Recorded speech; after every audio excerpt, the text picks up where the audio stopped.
All right. Okay.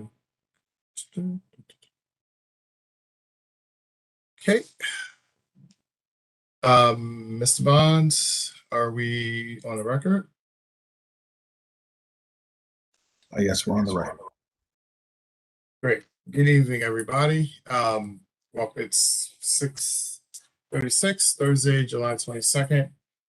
This meeting is being live streamed as well as recorded for storage and viewing on our district website. The public can participate during hearings of individuals and delegates by signing up for a live audio public speaks via WebEx through a form that's available on our website, as well as signing up for to submit a written statement using the BOE questions form on our website.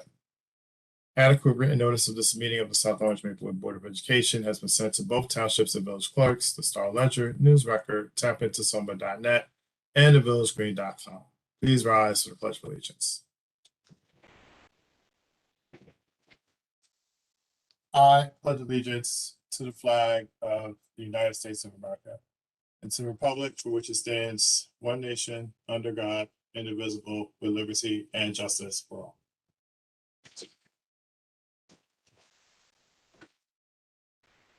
Ms. Butler, who's filling in for Mr. Garcia this evening? Thank you. Can you please note for the record that that Board Member Sabin will be unable to attend this evening due to a previous engagement?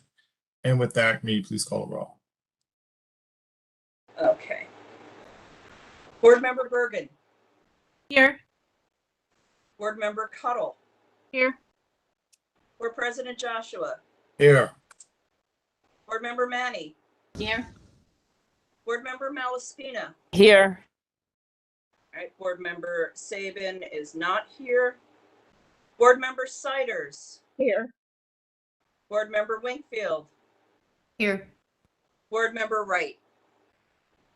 Present. Okay, Board President Joshua, 8 present members. And there is no student representative attending tonight. Thank you. Thank you. I'd like to make a motion to hold this meeting hybrid. May I have a second? Second. Virtual. This is virtual. My apologies. I'm making a motion to hold this meeting virtual. May I have a second? Second. Thank you. Board Member Cuddle, all in favor? That appears to be unanimous, Ms. Butler. Thank you.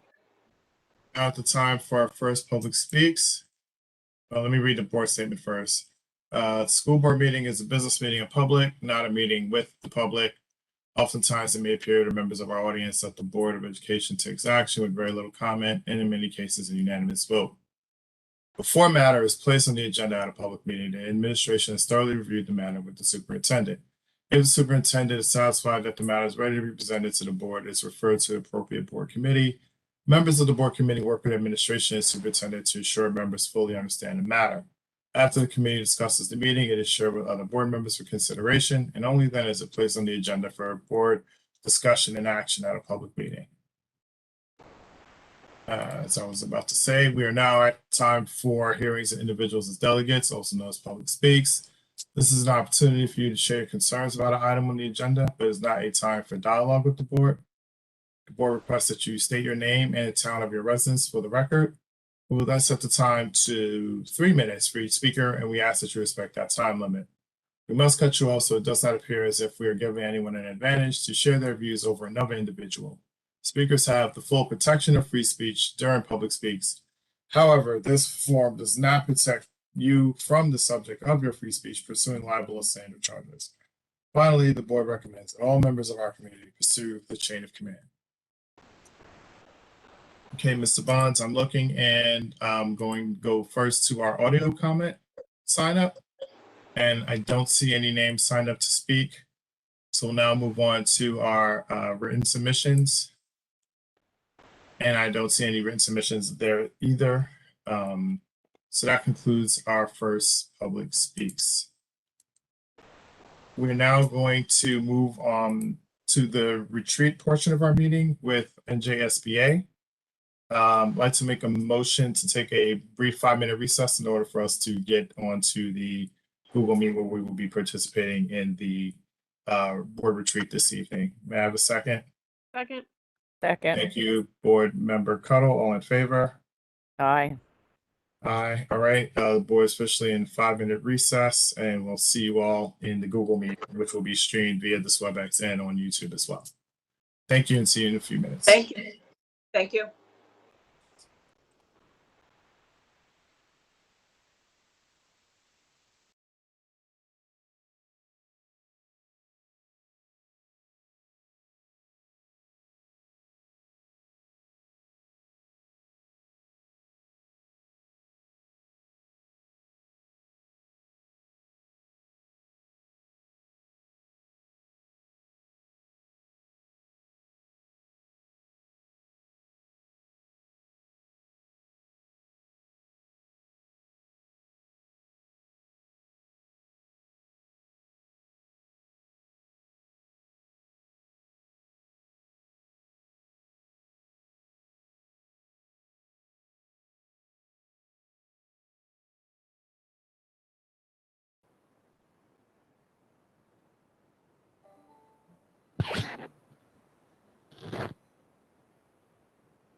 Mr.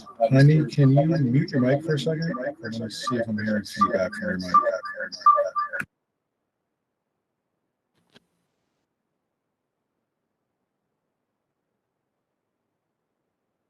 Thank you.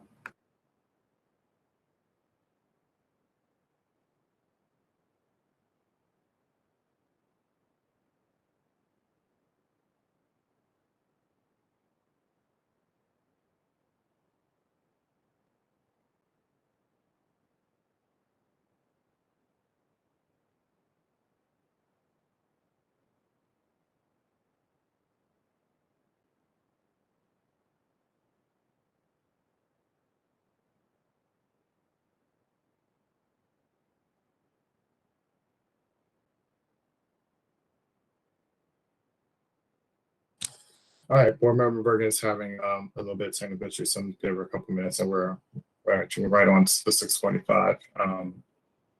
Just trying to get the camera to cooperate, so just give it a couple minutes. Wow. So, so,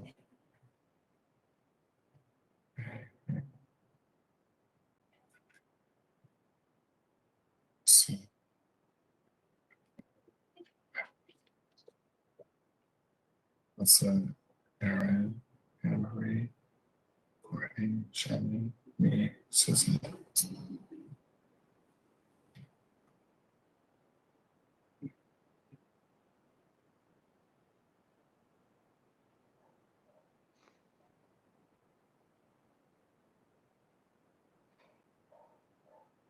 Susan, can you hear us?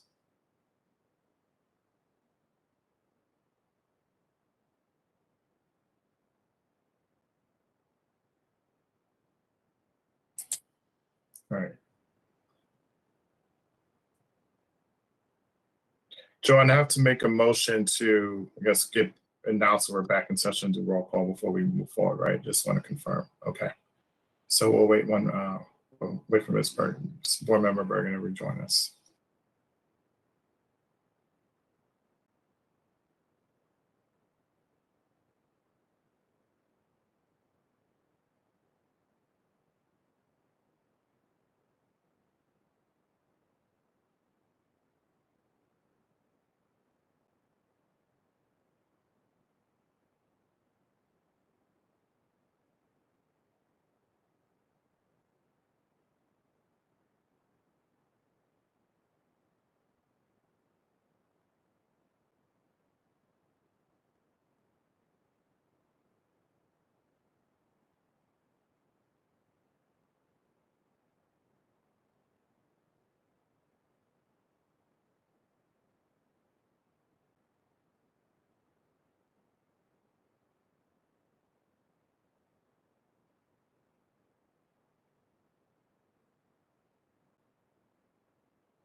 For some levity, I can't believe that I can hike for 5 miles and be fine, but I opened the fridge and pulled out a salad and my back went out. I totally get it. I don't know what I did that landed me having the surgery. I bent down to like in the shower, and that's what ended up with me. So I hear you. It sucks.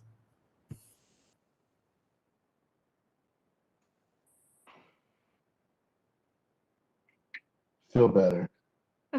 Thanks. Both of you. I feel better. Awful. I'm actually just going to move seats because I have to walk for a second. So I'm going to be off camera for just a minute just because I need to do that. Sorry. I feel for both of you having had back surgery. Ice packs.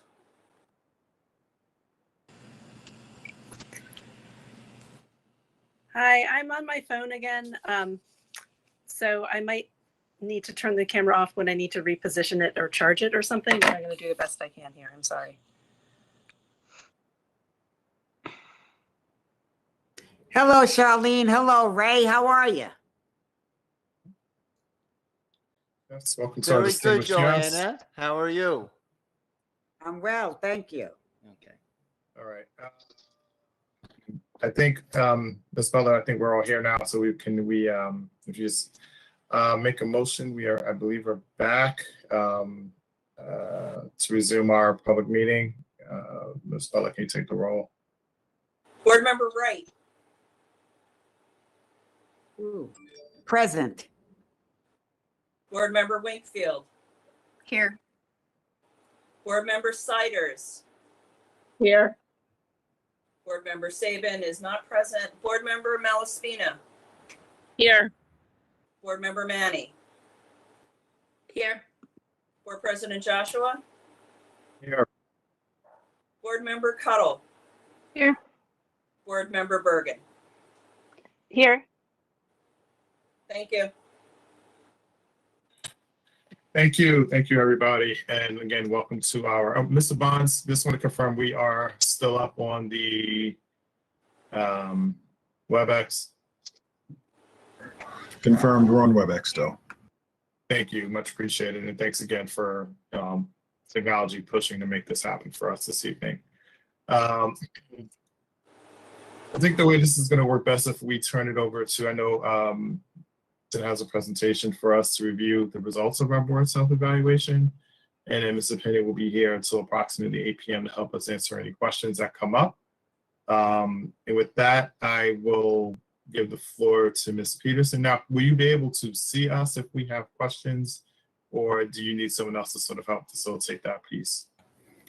Based on past experience, I will probably need assistance. Usually I just see the presentation on my screen and often not the faces. So I would appreciate assistance. Sure. So I I'll flag anytime there are hands raised, and you just let me know if you want us to wait till the end or on the slide by slide basis, what you think will work best. So really, the intent of tonight from my perspective is to have this be a conversational opportunity. The board self-evaluation is a tool that allows the board to spend some time to focus on its own work, that so often much of our time is spent, at our meetings doing the work of the district, and we don't necessarily always have the time to talk about our work. And there's more and more evidence that the work of, high-performing boards says that when you can have a positive impact on student achievement. So before I get started, I did want to welcome Ray here tonight, Penny, who is with me, like I said, his colleague from New Jersey School Boards. And Ray, I don't know if you want to take a second just to introduce yourself. I'm not sure if you need an introduction, but No, I'll have you take I that know second. a lot of the board members. I don't know all of them. I'm looking forward to the conversation. I think Charlene's right. You use it as a tool, really, just to have a conversation. How are you going to move? I think the conversation should be how you're going to move forward. Sometimes we spend too much time looking back and rehashing the history, and the focus should be on how we're going to move forward and improve. And that's what a good board does. It discusses that. So I'm looking forward to the conversation. And Charlene, if I see a question, I might also let you know if someone raises their hand. It might be better, Ray, if you can do that, at least while you're here. Yeah, so okay. that we can focus on each other, and particularly me, I focus on listening and sort of watching and sort of moderating. Yeah, I don't think her presentation will be extremely long or anything like that. I think most of the time will be spent with a conversation. So, Thank you. okay, Charlene. You're muted, Ms. Peterson. It's really, like I said, it's just a few slides, and it's just to really help facilitate the conversation, that I thought it would be more helpful to take the board self-evaluation at a high level, kind of look at, the outcome, and then, like I said, talk about how we can use it to move forward. So I am going to share my screen, hopefully. And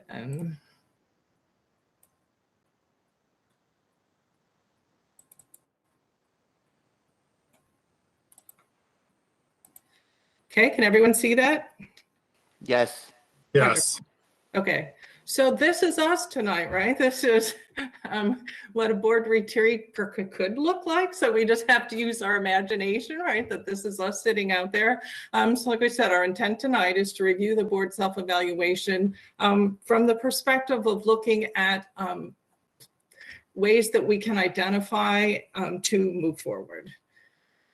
And one of the resources that New Jersey School Boards has been recommending and using is a book called The Governance Core.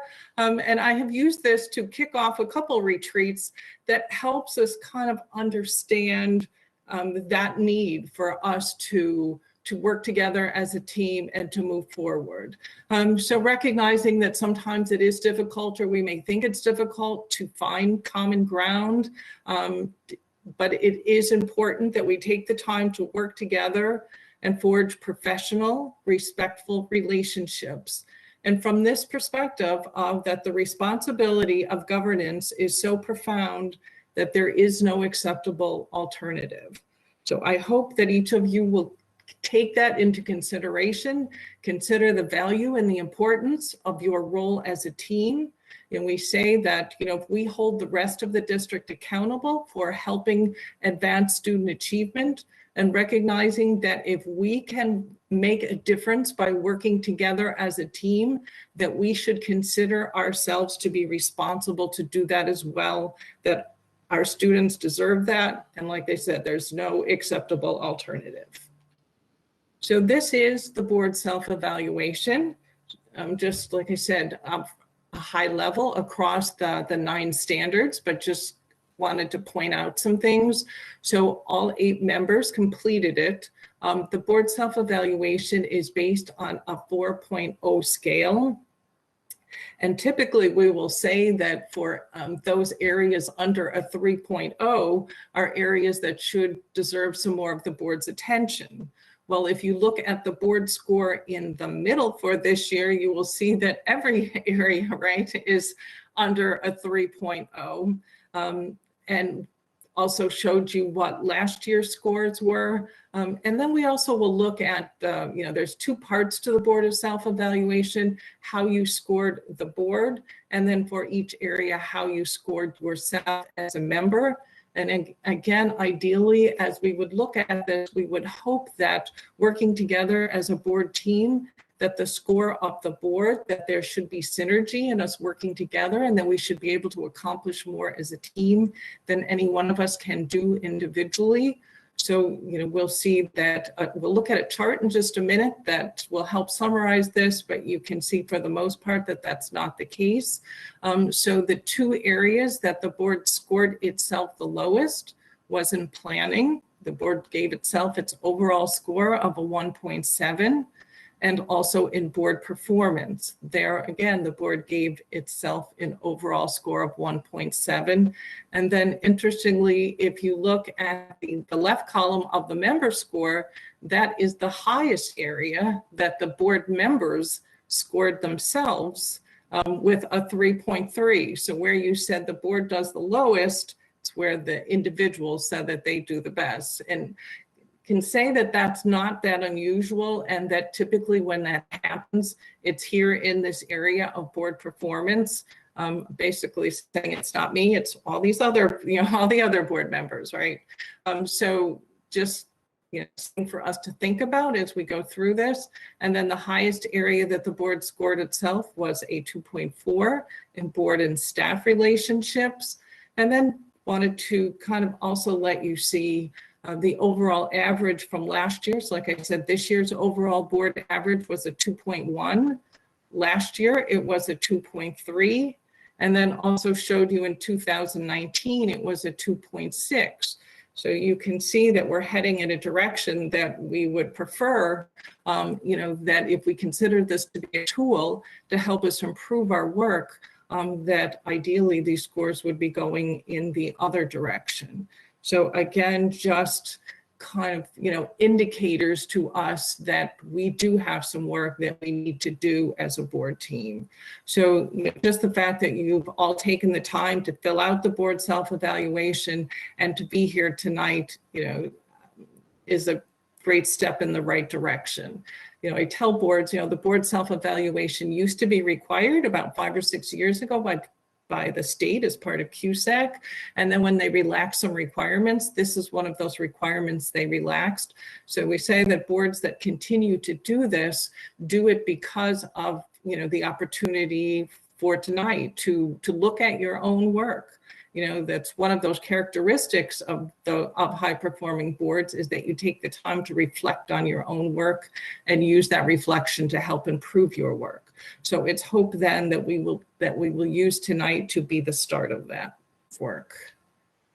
So I had mentioned the difference between the scores that the board scored itself as the board versus as the individual. So you can see for the most part, with the individual being the yellow bars, that in almost, everywhere across the board, that the difference between the board score and the individual score, with that one area in board performance where there is the greatest difference between the two. And then, it's also fairly significant in planning, which again was the other area that the board had evaluated the board scores as the lowest. And then here is that comparison for you to look at yourself this year versus last year. So I think with the exception of, looks like, policy and student achievement, almost every other area, the board evaluated itself lower this year, again with that area of board performance showing the greatest difference between how the board scored itself last year and the board scored itself this year. So having said that, I'm going to stop sharing now for just a minute, and again then want to turn this over to a conversation and hope that, that we can then, like I said, talk about kind of the board self-evaluation. What impressions did you get when you read it?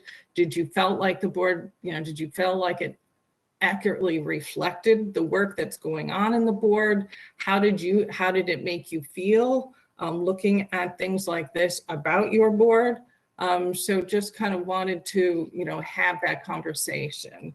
So All right. if somebody wants to. Thank you. Thanks, Charlene. I presume everyone is going to want to comment at some point. So instead of, the nervousness of who wants to go first or last, I'll break out my random name caller again, if that's okay with everybody, and we can let Excel decide. And Board President Joshua, I just wanted to note that Board Member Saban has joined. Yes, I did see. Thank you. All right. So,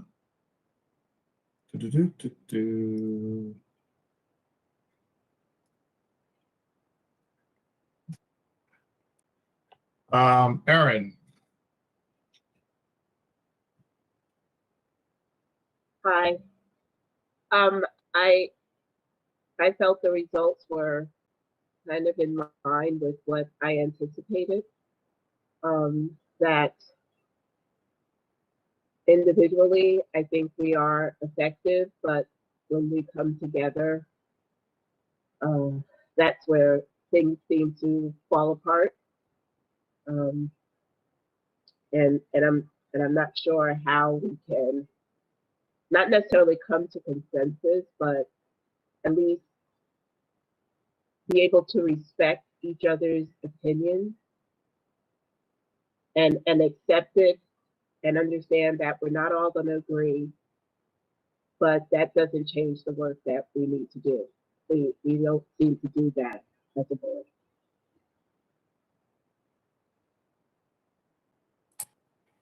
All right, thank you.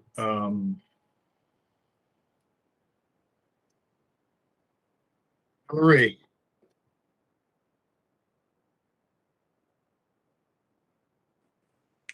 So I guess the part that that really resonated through most of the comments and some of the evaluation markings, I think, is this idea of what does the majority of the board mean, and how do we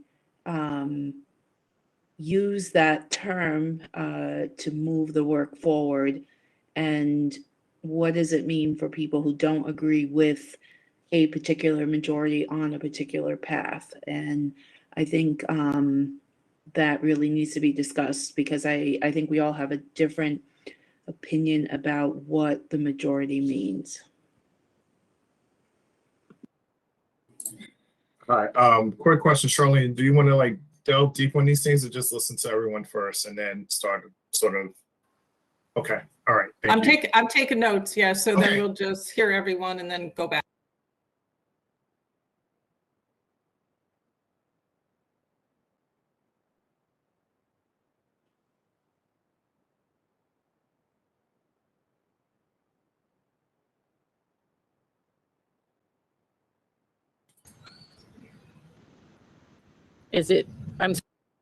What's going on? Is it me that's up now? Yes, Okay, you well, are. You're next. Sorry. Well, now all of a sudden audio came back. Sorry. I would say that I was not surprised by what was said. I also feel that the environment is the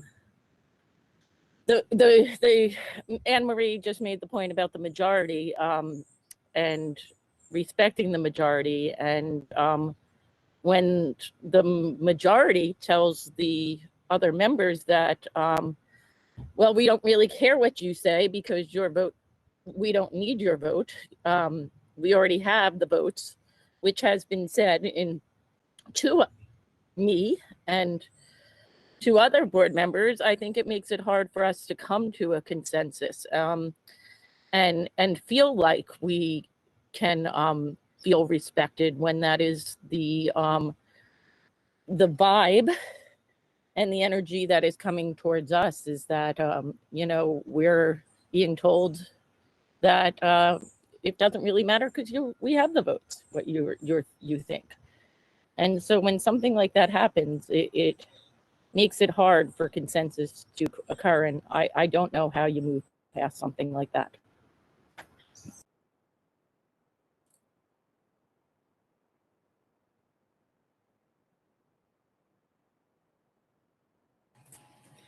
Susan? Thanks. It's very interesting that we each voted or scored ourselves much higher than we scored the board. But the more I think about it, the more I think it kind of makes sense, because I do believe that we each are really passionate about this position and diligent about the work and care intensely about the issues. And it's when we all come together that we have a hard time getting sort of like past our individual ideas about things to come to some sort of group idea. And I think there's a definite lack of trust going in multiple directions on the board that's contributing to that.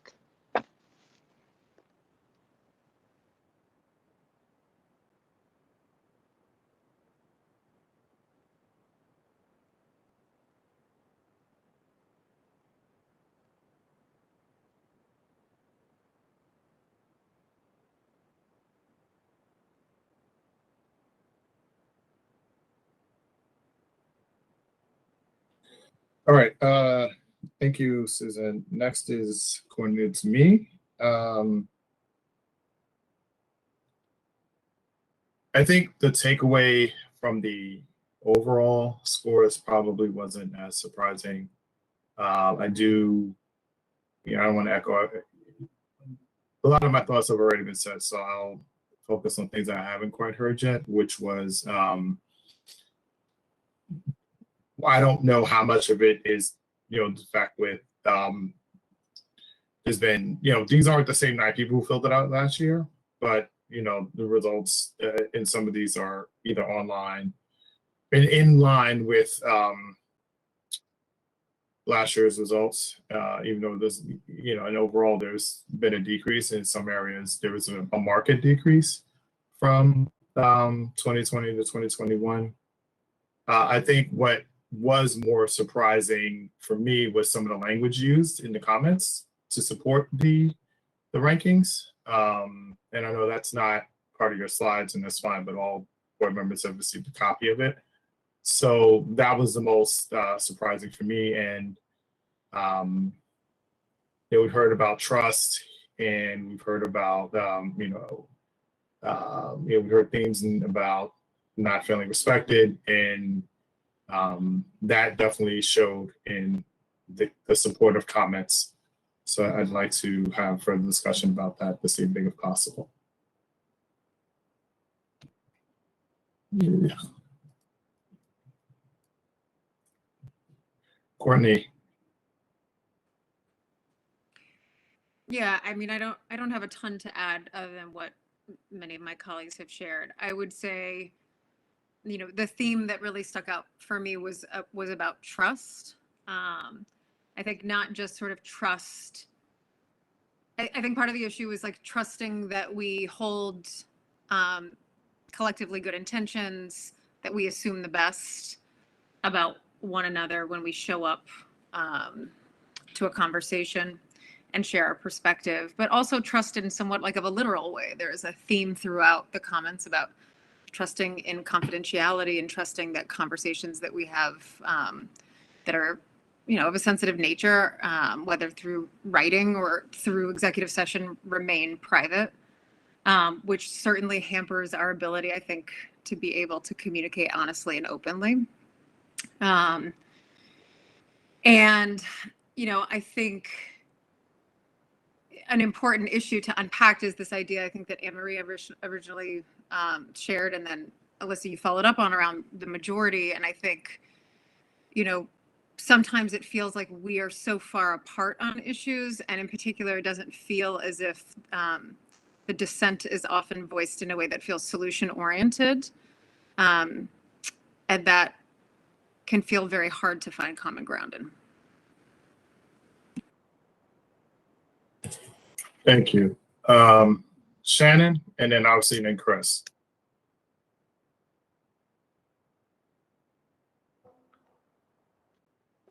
So I don't want to repeat a lot of what's been said, but I wasn't surprised by the scores.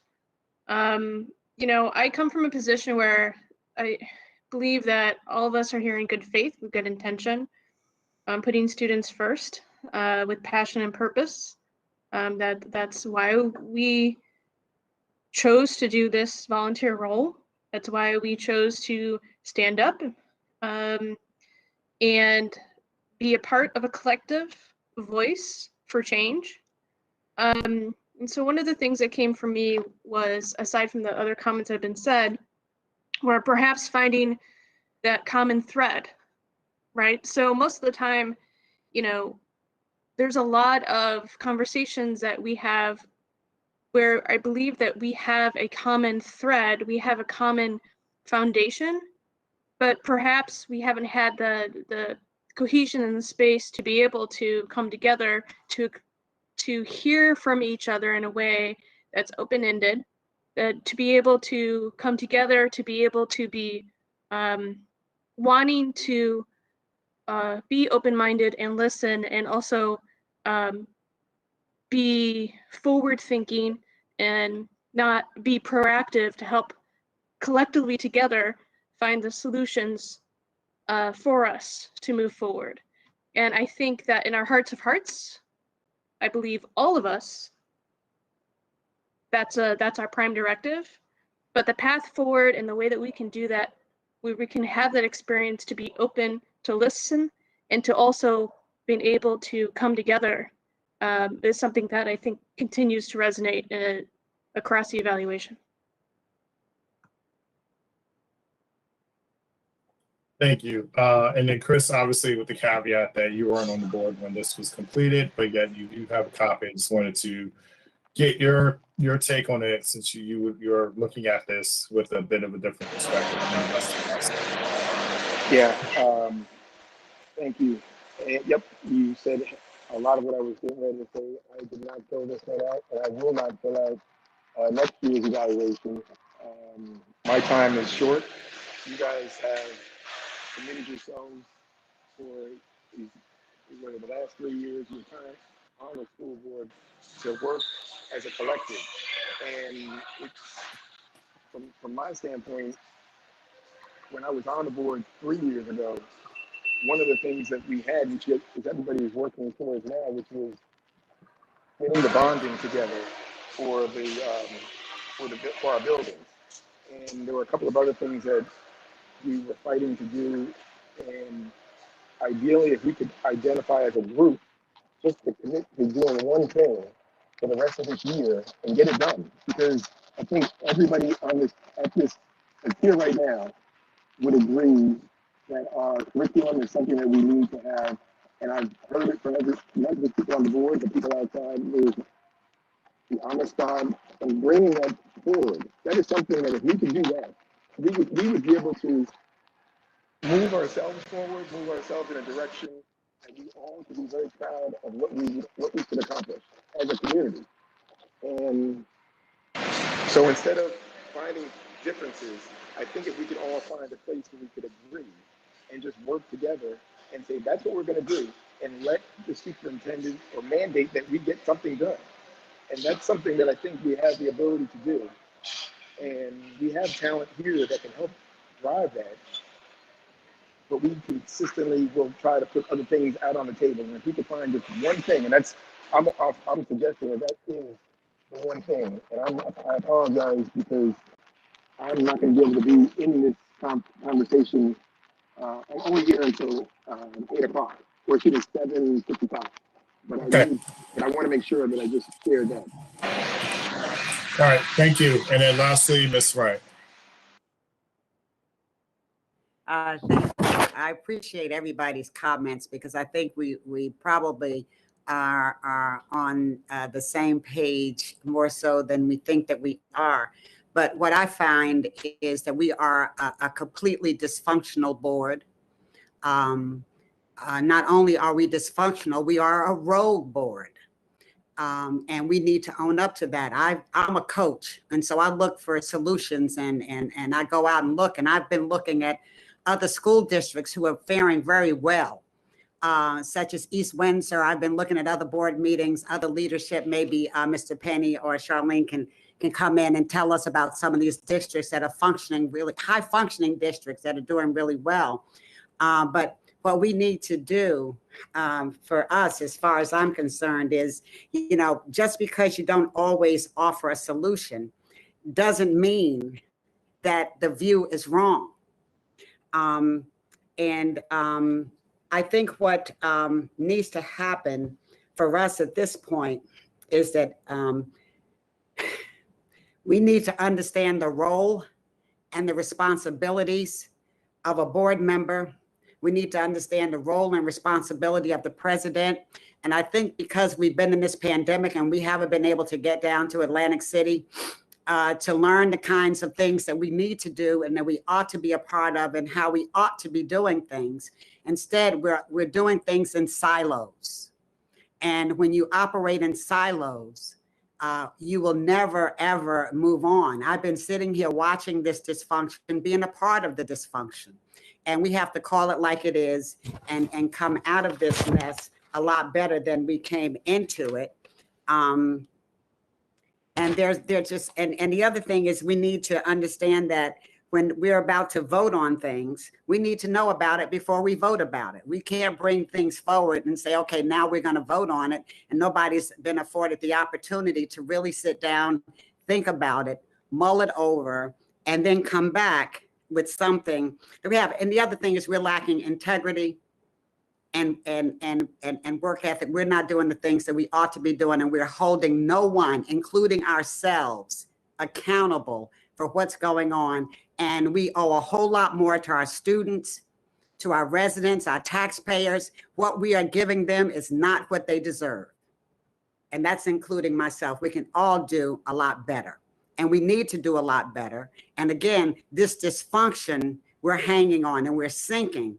And, you know, it's sort of like the house is on fire and we're saying, do you smell smoke?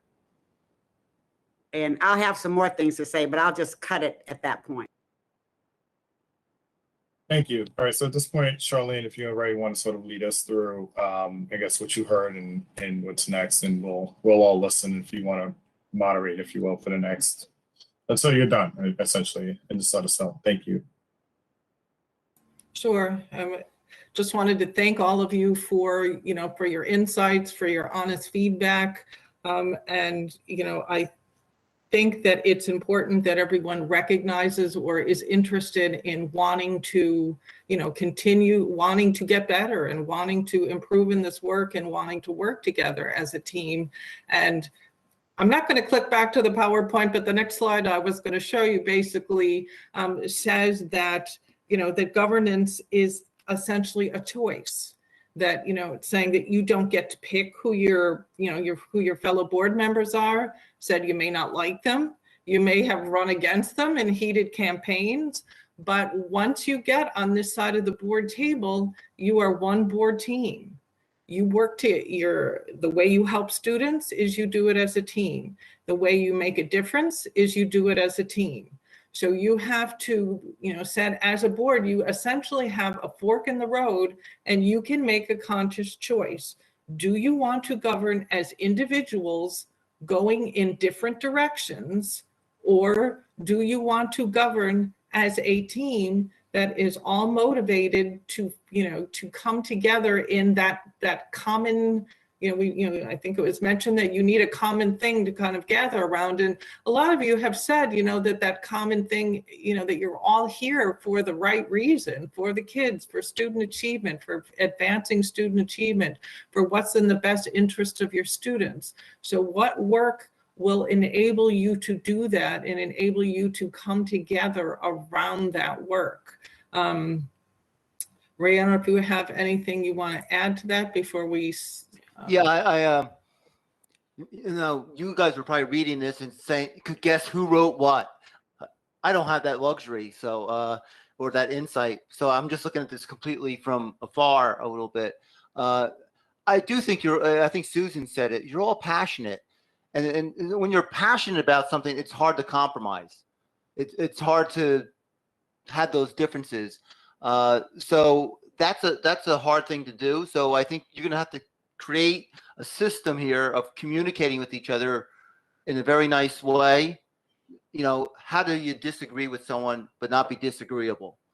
And I think that's something that you're going to each have to do individually.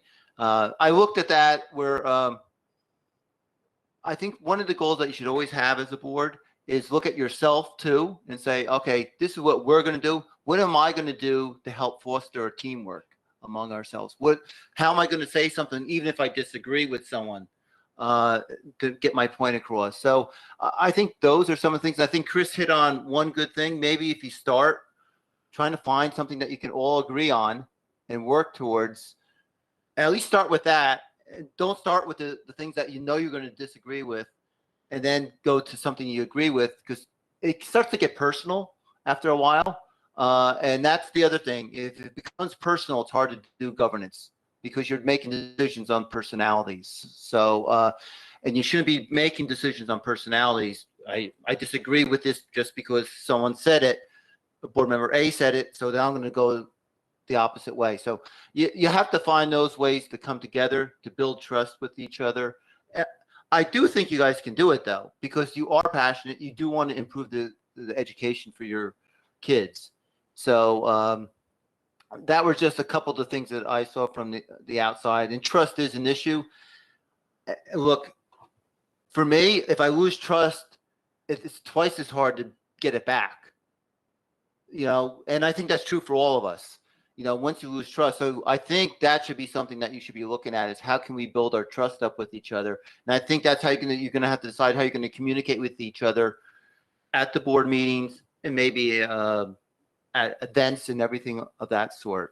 Charlene can talk to you about setting board norms, but look, a lot of things we're doing are not natural.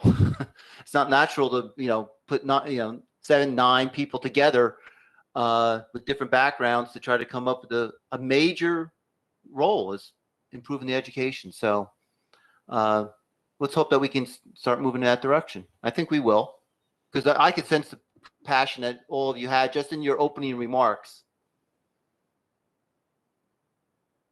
Well, and you know, this board has always made a commitment to training together. I think when I've been with New Jersey School Boards 8 years now, and I don't know that I've spent more time with another board who's involved in as many retreats as your board.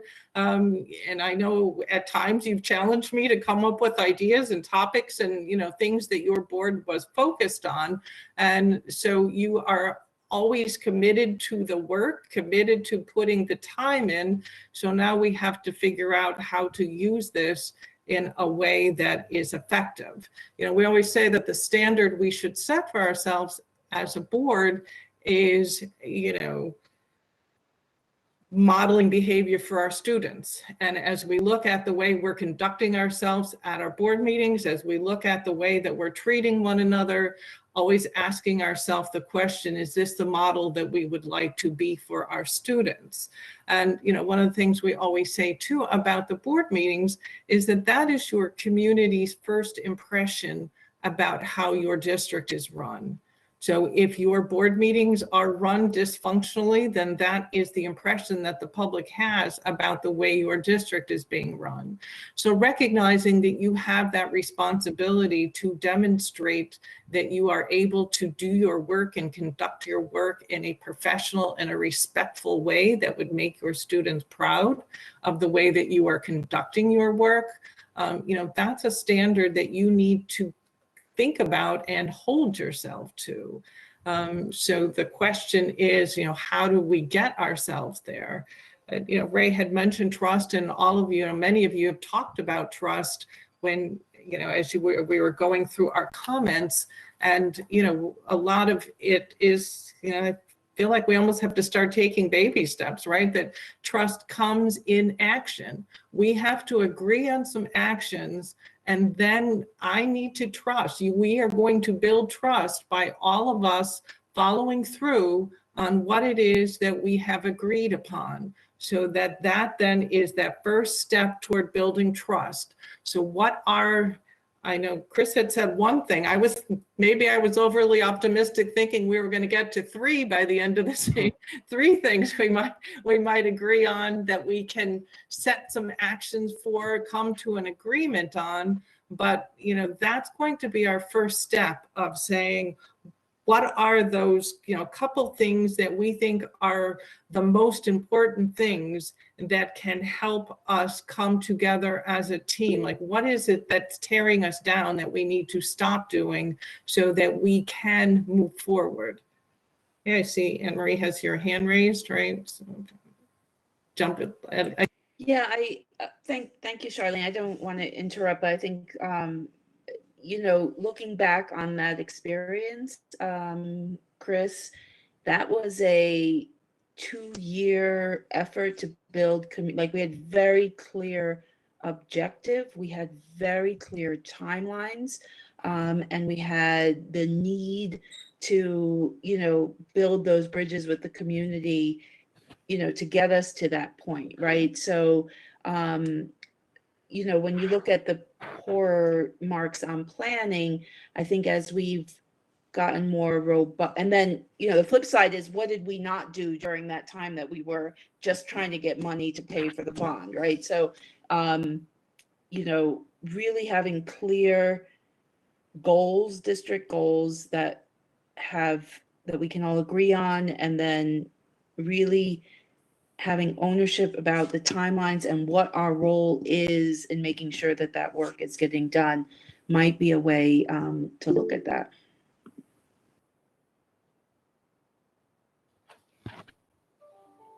Go ahead. Go ahead, Chris. Oh, sorry. I think that makes a lot of sense. And I also think, as it relates to a goal, that if you can articulate those timelines to the public, because some of them have been discussed since 2015 or before. So we just have to hold ourselves, come up with goals, come up with timelines, and be committed to allowing people to move forward in delivering on those goals.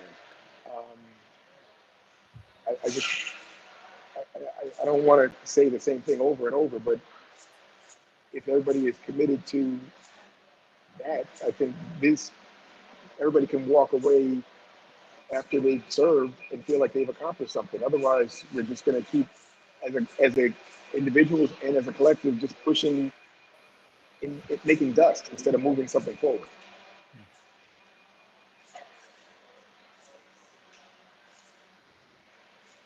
Okay, go ahead, Alyssa? Yeah.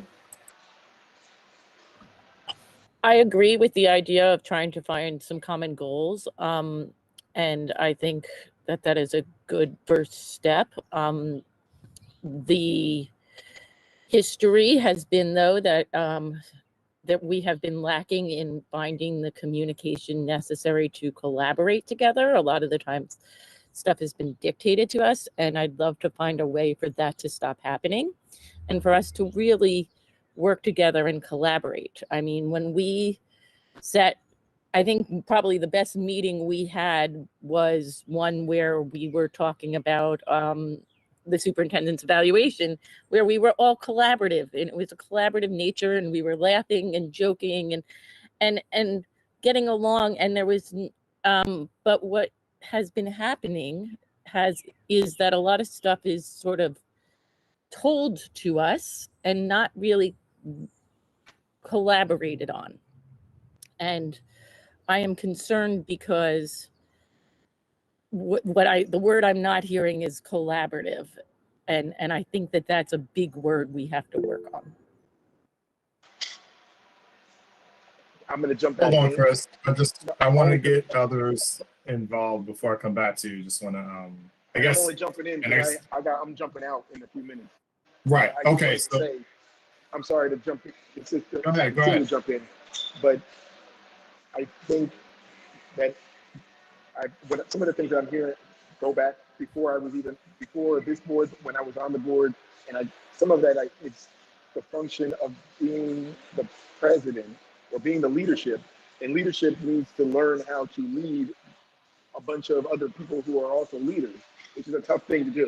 And I'm not speaking about this group, I'm speaking about when I was on the board prior to this.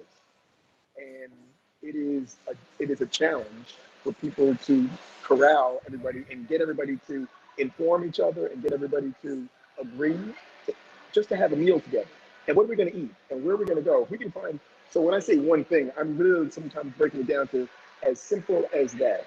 And even if we just decide to virtually have a meal together, start with the basics, do something, and everybody can find a way to, as Alyssa said, laugh about something that everybody can agree to then move forward and take the next step.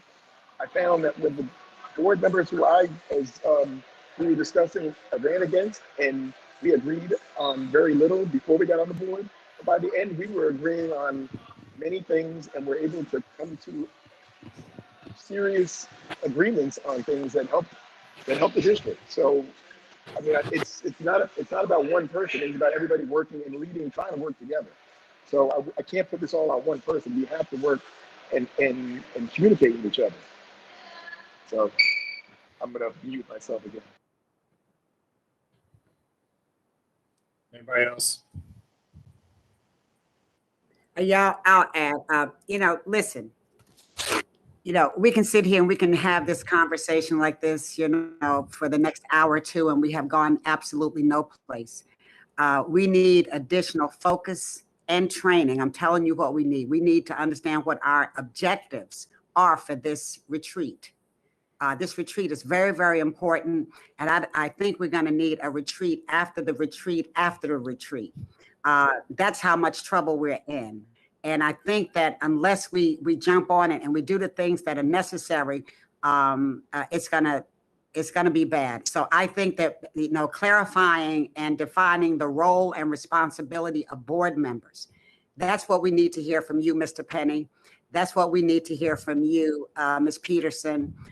We also need to include in that the board president, because certainly our board meetings have not been run correctly. We have done some illegal things, I think, in terms of voting and resolutions and things of that nature. We definitely need some accountability. We also need oversight, training, and protocols because of the way that we have been leading. This board has been led. And so how do you hold administration accountable, ourselves accountable, children accountable, if we're not doing it ourselves? And so I think we need to move the discussion on to what we can do to begin to put things in place so that we can move on. And Charlene, whenever I've spoken to you, I've talked to you about teamwork.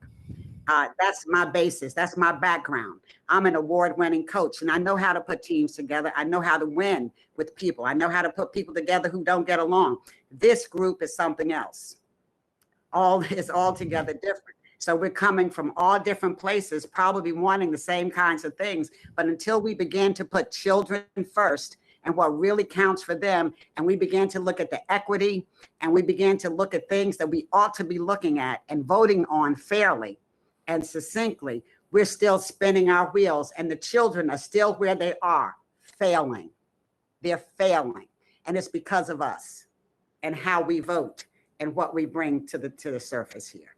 And again, we are a dysfunctional board, so we can get past that. And when I say we are a rogue board, I mean it. We are a rogue board. I can't say it any more plain than that.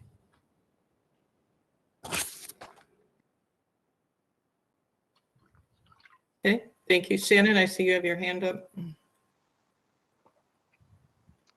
Thank you, Charlene. So to board member Wright, if I may, since we have our esteemed guests, Ray and Charlene, here with us, perhaps, it might be beneficial if we have specific cited concerns that, since they are here with us and we have this special opportunity to maybe cite or explain explicitly what the concern is, or ask for feedback while we have them, to help maybe create a bridge. If there's misunderstanding, maybe that can get cleared up with them here with us. So if I guess for any of us, if there was something specific that there was a concern about for a question with Charlene and Ray with us, perhaps lifting that up to get to the point of what the concern is might help create that bridge to move forward.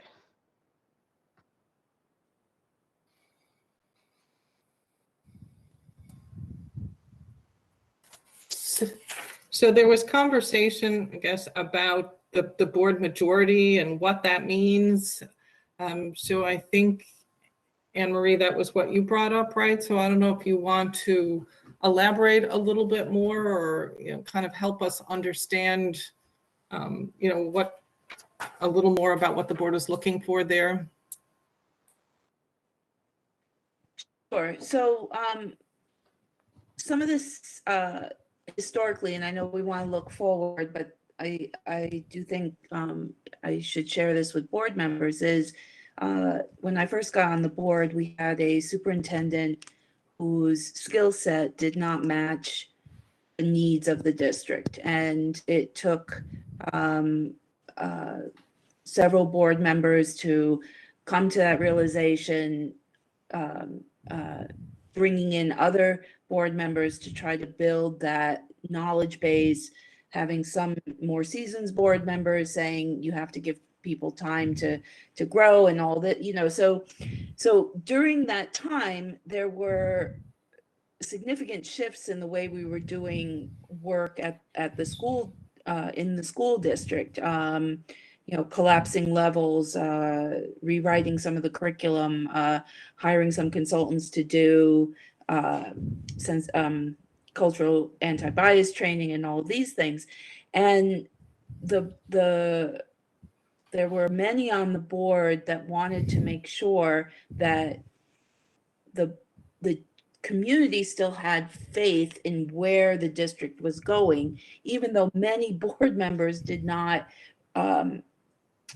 totally believe that the current leadership was going to get us there.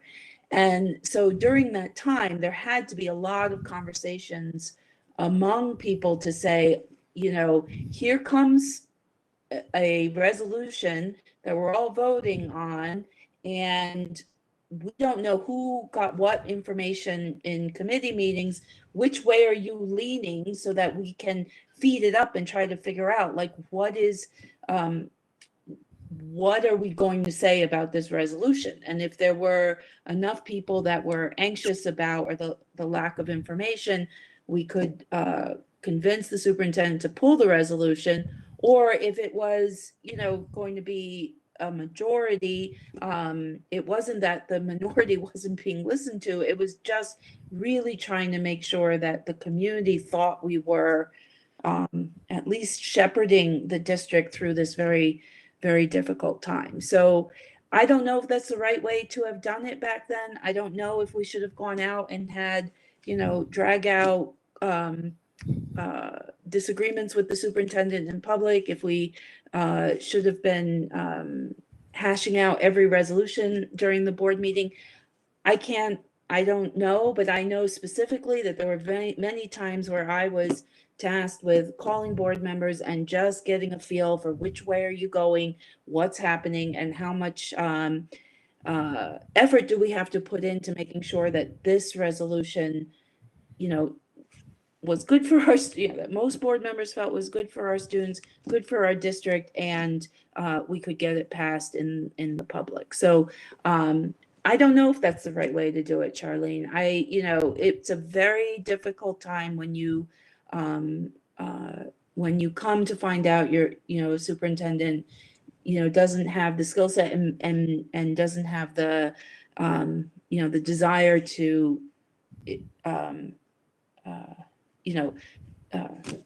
develop those skill sets, I guess. Oops.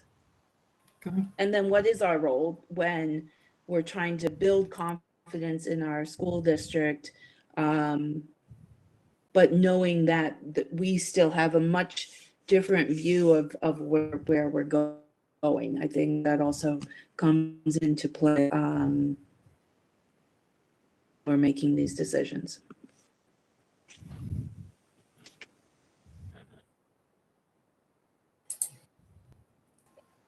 All right, thanks. So I think, and I know, Ray, you have about 15 to 20 minutes. So I think to what Shannon said earlier about examples, while we have you here especially, that might be helpful. I think for me, we've heard so far that there's been, there are areas of improvement, I guess, with respect to, at least if it's not the perception, the reality of the role and responsibilities and leadership. So to the extent that whether it's probably beneficial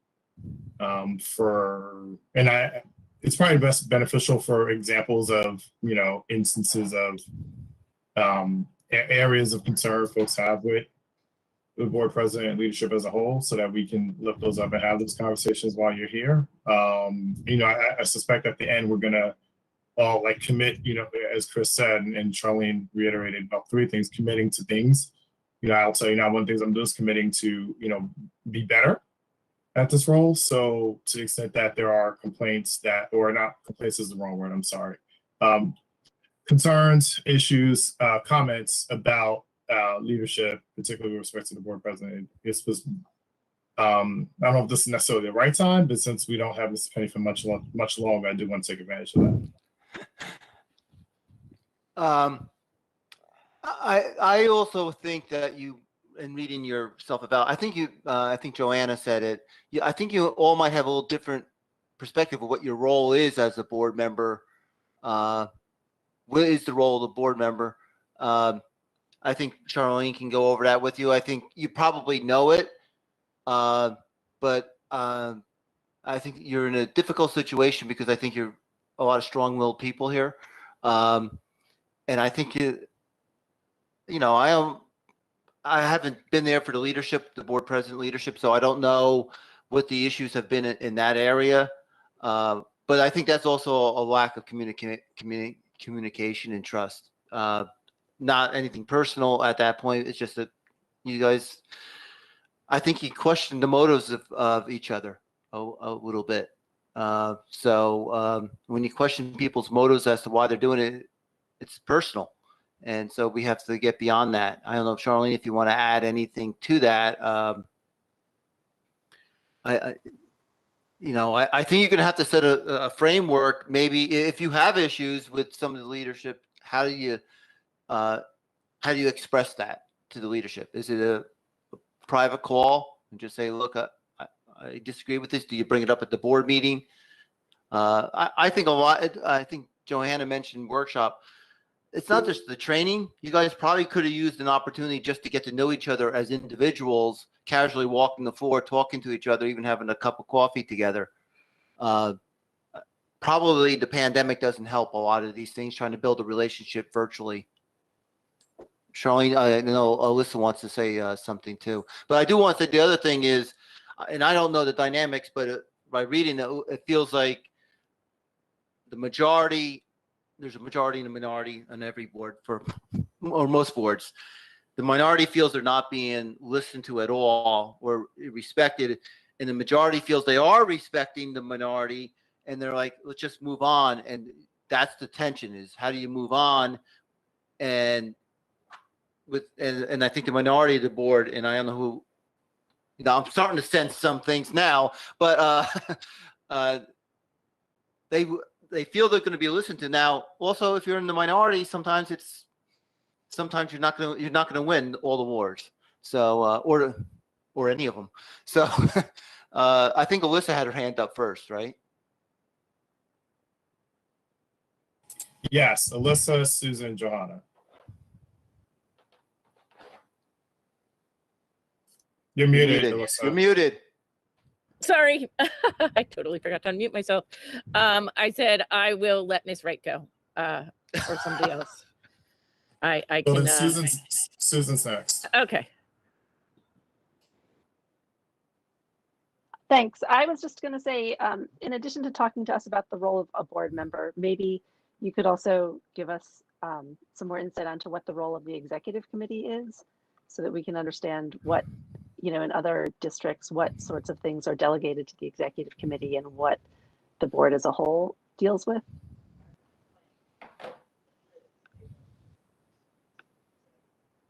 Charlotte, do you want to take the, is Sure, their I didn't- executive committee different than?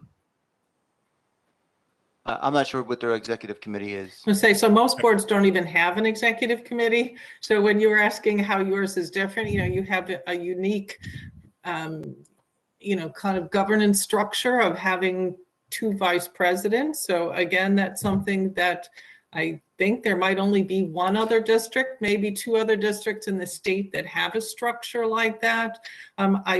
Some boards have gone to a governance committee, and I'm sensing that that's probably what your executive board does of, it's a group who's responsible for moving forward the work of the board.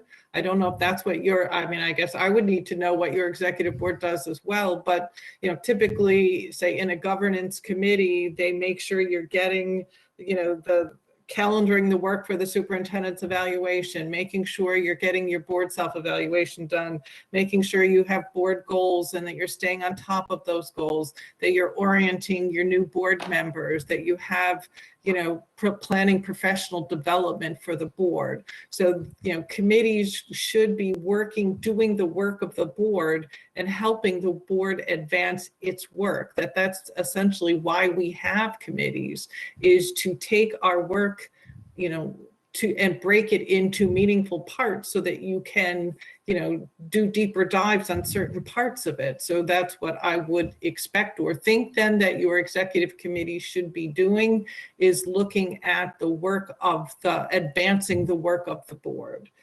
Johanna, I know you had your hand up, so I'll turn it over to you. Yes, even when we talk about this board, the one thing that we didn't talk about is we're a bullying board. This is a board that bullies. And the only way you bully a bully is to bully a bully back. And when you see these things happening and you recognize them because of who you are and the training that you've had, it's not good. And when we're talking about, when I talked about the responsibilities of a board, when we're talking having a board meeting and we have resolutions that we need to vote on, and we bundle those resolutions as versus separating those resolutions and being able to vote on them individually as versus to voting on them in a group and putting really, really important things that were severed, that were not brought back together, and then to have to vote on them. It's a horrible, horrible miscarriage of justice as far as I'm concerned. And then I was the chair of, I'm the chair of FFT, which is the Finance and Facilities. And I'm having open meetings, of which I've talked with Charlene about before we even had the first meeting. And then we have a number of people to line up to say, board members to say that we don't need FFT meetings, finance meetings to be in public and the Open Public Meetings Act. And we find a way to make those illegal to have. But yet we'll have a board of the whole, a meeting of the whole for another committee. All committees should be open as far as I'm concerned, with the exception of personnel. So these are the kinds of things, the functions of a board that we need to get out there and put out in public and let people know what's going on. If I'm a taxpayer, I'm upset if I didn't get a final report from the Finance Committee to know where my money is going. And that is what's happening here. And when we're talking about being a rogue board, these are the kinds of things that we're doing. I could give you a number of instances. I won't. There are many, many things that we're doing that we should not be doing. And it doesn't, the bottom line is, it's not what you say or how you say it or what's right. Let's do what's right and let's continue to do those things. But when we have all of the board who feels that we shouldn't have open meetings for finance, my goodness, that's a problem. And if I'm asking as a board member for information, I should be able to receive it. I'm still waiting for information I've been asking for since I've been sitting on this board. And there have been times when I have had to go and have copies made of things, and I had to pay for the copies. So we have to look at what we're doing individually, collectively, and as a body.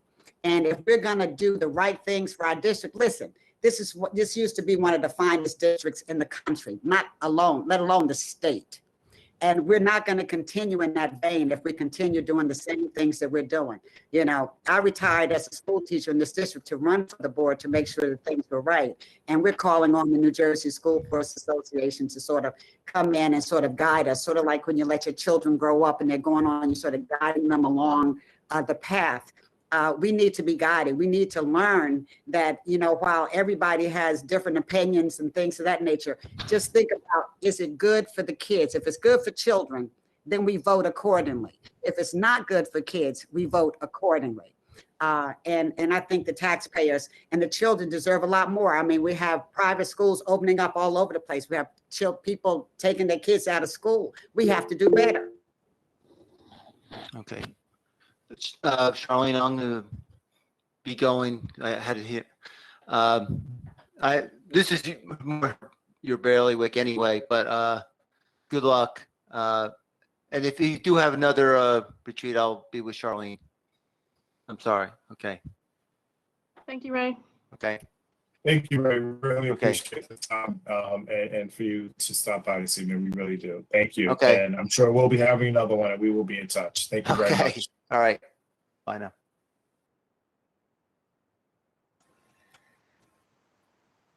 Hey, Shannon, I believe you had your hand up, right? So I just, yes, so I know that we're all wanting to try to seek to how to be our best selves during this retreat. But I would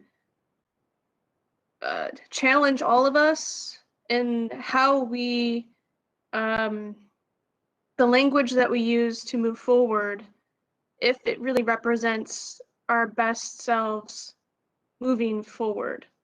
I know that even at times I'm not the best with my language, but at the same time, I think that if we could maybe collectively maybe make a commitment while Charlene is here, that if we stick to maybe what we're seeing a need for improvement, how we're experiencing something that we would like to get improvement on, and how do we see a way forward on that, and maybe keep that in mind in some way to help us get to the point where we want to get to the end of the conversation. And I don't know, Charlene, if that sounds, if I'm on the right path of maybe what you're thinking. Yes.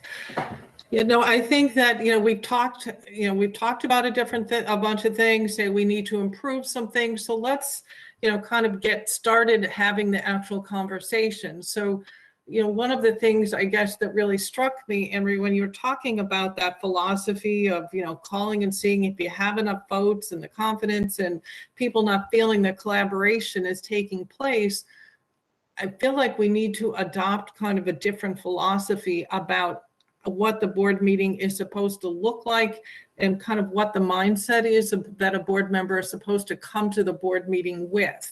One of the things that I always look at when I look at a board self-evaluation in the board governance part of it is seeing how the board evaluated itself in its stating that there is a climate where every board member feels comfortable speaking up and feeling heard and, and at the board table, because that's where your work takes place.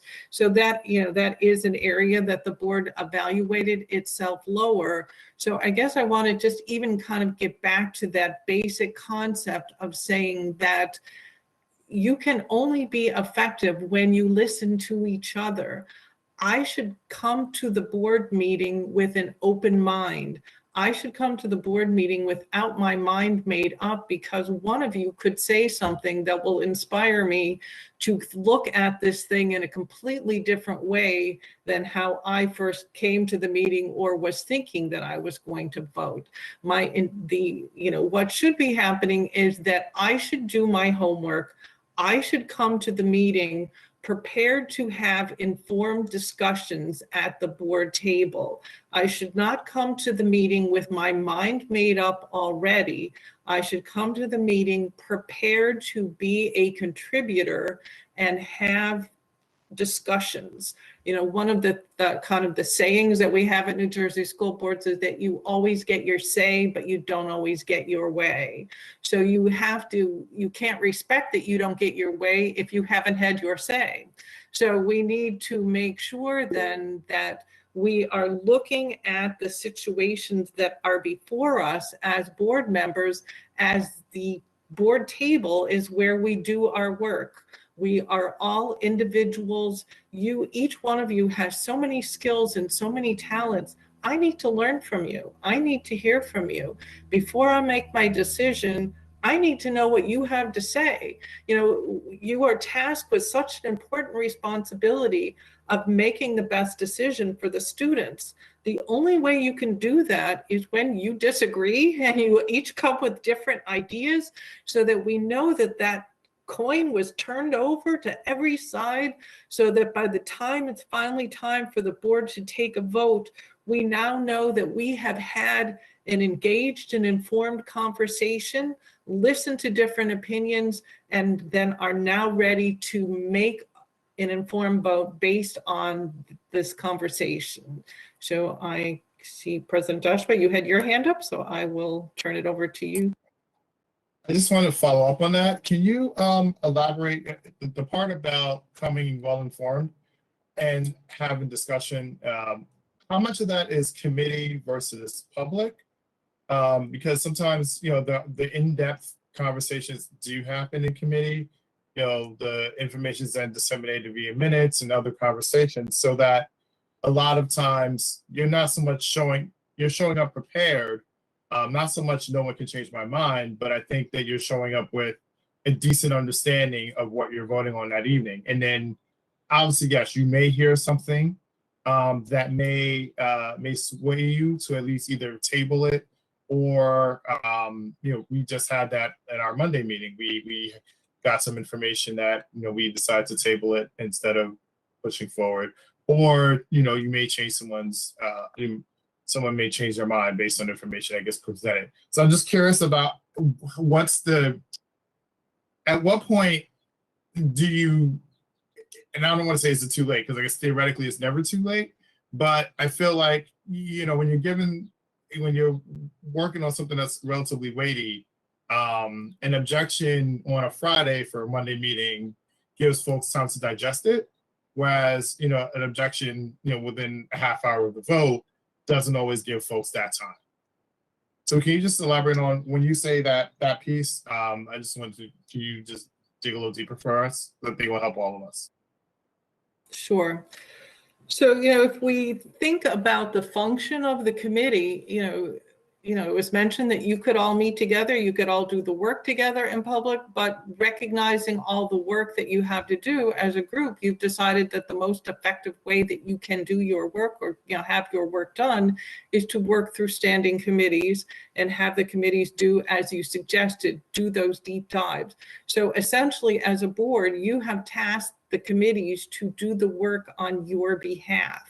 But that doesn't absolve you of, you know, needing to get the information, and, you know, the committees recognizing that it's their responsibility to, you know, make recommendations to the board, recognizing that each board member, when they come to the board table, has to cast an informed vote. So have I done the work? Have I provided those people that are not on the committee, have I given them the information to be able to cast an informed vote at the board table? And it goes back, I guess, to your point about, you know, as we talk about, you know, things that, you know, detract from trust, one of those things would be surprises. So ideally, we don't all have to agree. We may not want more information, but if I am thinking that, like, say, a recommendation that a committee has made is not a recommendation that at this point I don't think I'm going to support, it would be to kind of help build trust, to make the committee chair, the board president, you know, make them aware of that. But, you know, the first thing that I should do as a board member is to reach out to the committee chair and make sure I understand why, you know, why did the committee come to this decision? What other things did you talk about? why do you think that in the recommendation you're going to make to the board that this is the best recommendation? And if so, that responsibility is on me, because you have different, different skills. Some of you have been on the board long time, some have been on the board not that long a time. So what information one of us may need might not be the same as what all of us need. So each one of us is tasked with coming to the board table with the information we need to make an informed decision. And we would depend on our committees to do the work for us, but then we need to make sure that we understand what that work was, and so that we can do our job at the board table. And then if we think differently again, goes back to building trust, that we should try and minimize surprises at the board table.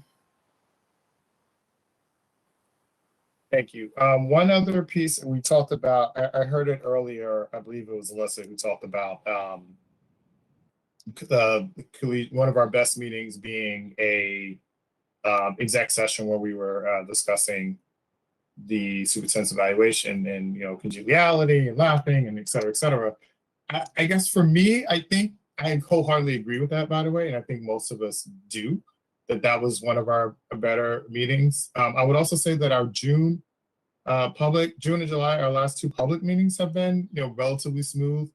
And so for me, I think what I would wonder is, I don't know how we continue that, even when, there won't be, even if every vote isn't 9-0, I'm just looking forward to continuing that momentum, obviously forever, but at least, the rest of this year, just so, and I see Alyssa has a hand, but I just wanted to, I don't know if you have any thoughts on that, but I'll just, maybe Alyssa should jump in first, sorry. I mean, sorry, I know that there are rules around governance and how many people can be together at a time, but I feel like we have all not been in the same room together ever since we have been on this board, through the pandemic, through different circumstances, through all of that. And I know, I almost am like, we need to go out and get a drink, like, or something, like, and I feel like that we need a time where we can not be talking about board stuff, but we can be together to learn about each other, outside of just a committee or something like that. I don't know the rules around that. Charlene, maybe you can help us with that or tell us, but I feel like almost we need to start as basic as sharing, as Chris Sabin said, sharing a meal together or something, because I feel like we need to start really low, and then build from there. And I don't know how we do that. I'm offering that up as, I'll host it at my house, like, if that's allowed. I don't know, but I almost feel like that's where we have to start from, a place of just all getting together in a non-board setting. So, it's definitely is a challenge being a public body and a quorum being together, but, boards have tried to take, say, a retreat like this one and do it in a more relaxed, I just did one last week or a couple of weeks ago that was at the board president's house, and everybody was, it had to be open to the public, advertised to the public was able to come, everyone was sitting out by her pool, talking, and that's how we did the retreat. So, there needs to be, I guess, we have to recognize that we're a public body, we have to do our work in public, but can we do it in a way that, would be more relaxed? And, a lot of times that, retreats are sometimes at a setting other than your regular board meeting. It has to be somewhere accessible to the public, but at, not formally sitting around your board table and, kind of remove some of the formality so that you can have conversations. And I can even say some of the retreats that, done with your board, to me, were best when we were all sitting around a big table, and then sometimes would break into smaller groups and have smaller group conversations, and then all come back together again and kind of sharing work. So say, hopefully we'll be able to get into a situation where you can have that time to come together and sit around the table and work on things. And, you know, I think you're right that this has just been another example of you not having that opportunity, that it's had an impact on your group. So I think, you know, I think that's a great idea, that the board should commit to whatever, you know, whenever its next retreat is going to be, to consider it, you know, to be in a way that will allow for, you know, the board members to have a more informal setting.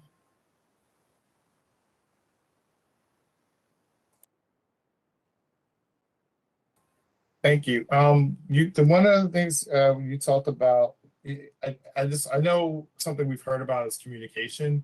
And I think some of that is the lack of in-person and the availability of that for now. And we know there are rules around email as well. Is it possible to talk a little bit of just about the communication, obviously, dissemination of information via email, and you know how that, I don't know other ways. You know, I think for me in my day job, you know, reply all is like the default, and it's that's the complete opposite here. So how can we work to communicate? You know, one of the things I see as my role is disseminating information, but you also have to sort of foster communication through that as well. So just, if you could talk a little bit about that and how that would be helpful for us, because I do think from what I read that there was definitely concerns about information sharing and you know, communication generally. Sure. I mean, I think that you know, articulated the challenge of the fact that, you know, similar to the restrictions we have, you know, meeting as a public body, we also have restrictions communicating as a public body, you know, with there being the caveat that if a majority of the board is involved in a two-way conversation, be it email, be it text, be it whatever way, that can be perhaps construed as a meeting. So we have to be mindful of that. So that is why, you know, the kind of the guidance we have from the School Ethics Commission is that when we do communicate, it has to be one-way communication. You know, there was just a case last year of a board member who, there was a member of the public that was had sent an email to the board. That person emailed the whole board. A board member was thinking he was just going to respond to the fellow board members, hit reply all, and ended up involving the member of the public in that communication that involved some conversation that had taken place in executive session that this person had reiterated. So again, there was that caveat that the School Ethics Commission said, you have a responsibility to be mindful of your communication, and, you know, that not, you know, making sure that a majority of the board is not ever involved in two-way communication. So recognizing that that's the case, then you should be, you know, using email to push out one-way communication to make sure then, like you say, that as the president, you are pushing out information that the board members would find to be helpful, but it can't be used as a dialogue for the board to replace conversations that should be taking place at the board tables. And Karen, so to that end, I'm sorry. To No, that, go. I just want to follow up to that end, because we talked about, you know, I think one of the things that's coming out of this so far is, you know, probably refining our board goals to accomplish some of the, you know, some of the smaller things that we've talked about. You know, something as simple as, you know, committing to finding that one thing and doing it and putting a timeline. That's something I've heard multiple people say this evening. I guess my question is collaborating via email. So when I'm trying to schedule a meeting, I think I can say, are you available this day, right? And then people would respond individually, et cetera, et cetera. I perceive, generally those get high hit rates, and I don't, most of the time I get responses from most of the people, enough to sort of move forward with a decision. On other sort of documents, if you will, where like, here's something we're looking to do, here's a draft, if you will, please, add comments as you see fit. Those don't tend to get a lot. And then when they don't, am I supposed to interpret that as no one has anything, so move forward? Or is it, is it send it again, but then, is it still one way if I'm sending a reminder about the same information? So I'm hesitant to do that as well. Just what are your advice, if you will, on, collaborating on documents via email, to be succinct? So I guess to me, I would put that back to the group to find out if they, what they feel would be a more effective way to do that, recognizing what you have to work around. And then, Aaron, I know that you also had your hand raised. So I don't know if your point is set, if we should finish this topic first, or is your point relative to this? Or okay, so I will throw, I will open it up to the group to see if there is a way that you feel you would like to receive communication, and when you're asked to comment on something, is there a more effective, what way is effective to you to make that happen? I mean, I'll say, like, I believe as a board member, it's really on me. And I know that there are some weeks where I have more bandwidth than others to really go through my emails with a fine tooth comb and spend the time that I'd like to being able to review. But I also recognize that when I'm not able to do that in a timely manner, that's on me. I guess it's no different than how I would approach a collaboration via email in my work life, right? I think sometimes when it's something that is in particularly high stakes, a nudge has helped me to prioritize and make sure that I, prioritize a particular email or a particular document in a timely manner. But I would say in general, as a board member, I view that as my responsibility to review, and if I have comments, to leave those comments in a timely manner.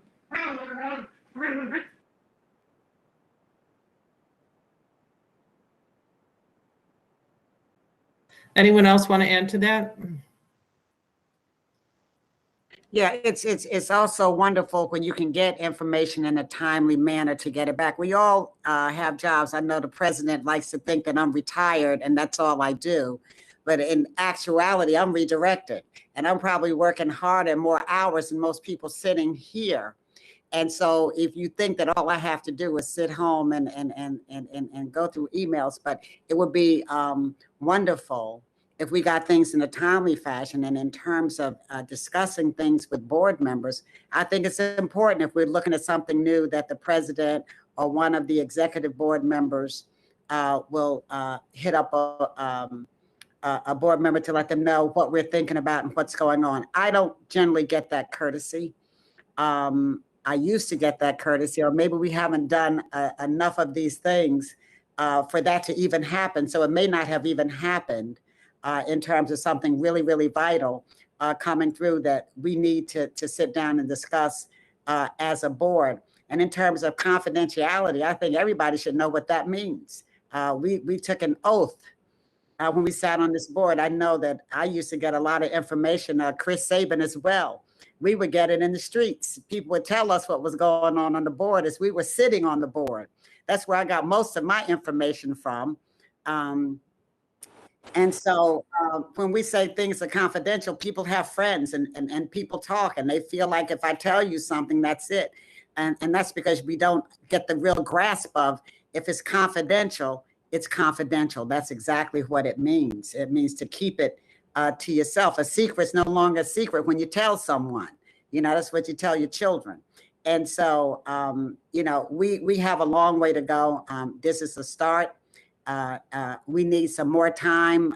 It's going to take a lot for us to get ourselves together. I'm glad to hear everything that my board colleagues had to say tonight, and it's given me some impetus to think about things in a different light, the way things are moving. But I also know that we need to adhere to laws, to governance, and do the best that we can do when we're operating on behalf of children. And so we want to keep that going. I think we do need another retreat. This was just that first conversation. And I know the pandemic has been hard on everyone, not being able to sit in a room and get to know one another and things of that nature, but we should know what we're here for. And I think that that will take precedent over the things that we need to do. And the other thing is, a lot of things can be misinterpreted. That people say and taken in the wrong vein, because you've already come in with tunnel vision as versus to having periphery. And that's what we have here. Everybody comes in with their mind made up, and that's it. There's no breathing room. Everybody walks in lockstep, lockstep, lockstep. And it'll be nice to see people think on their own and have an opinion of their own. Thank you. Okay, Erin, you've had your hand up for quite a while here, right? Hi. Just thinking about the last comment with confidentiality and just feeling like with this board, confidentiality just doesn't always exist, that you will see things on Facebook, like when we had a board vacancy. A member of the public noted that we had a board vacancy and the name of the person and, you know, how their application was submitted. That was at least 24, 48 hours before all the names were released. Going back to comments about being collaborative, I feel like board meetings are gotcha sessions. I haven't brought that up in my feedback. Where sometimes it feels performative, that we're not collaborating, we're not having discussions or sharing information beforehand, that we wait until the board meeting to share that information. And then it feels like we're trying to force people to change their vote on the fly based on information that we don't know about ahead of time. If I have something that I want to discuss, that I need more information, I'm going to ask about it before the board meeting.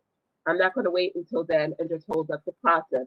So I guess how do you balance that?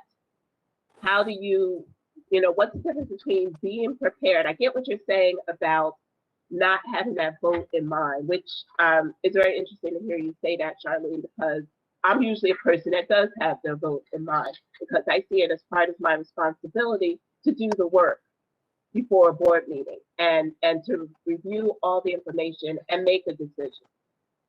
It is difficult for me in particular to come into a board meeting and someone brings up something that I've already done the work. I would prefer that we had that discussion before the board meeting so that I can think it over and do any additional research that I need to do. That's what I mean about it being a gotcha session.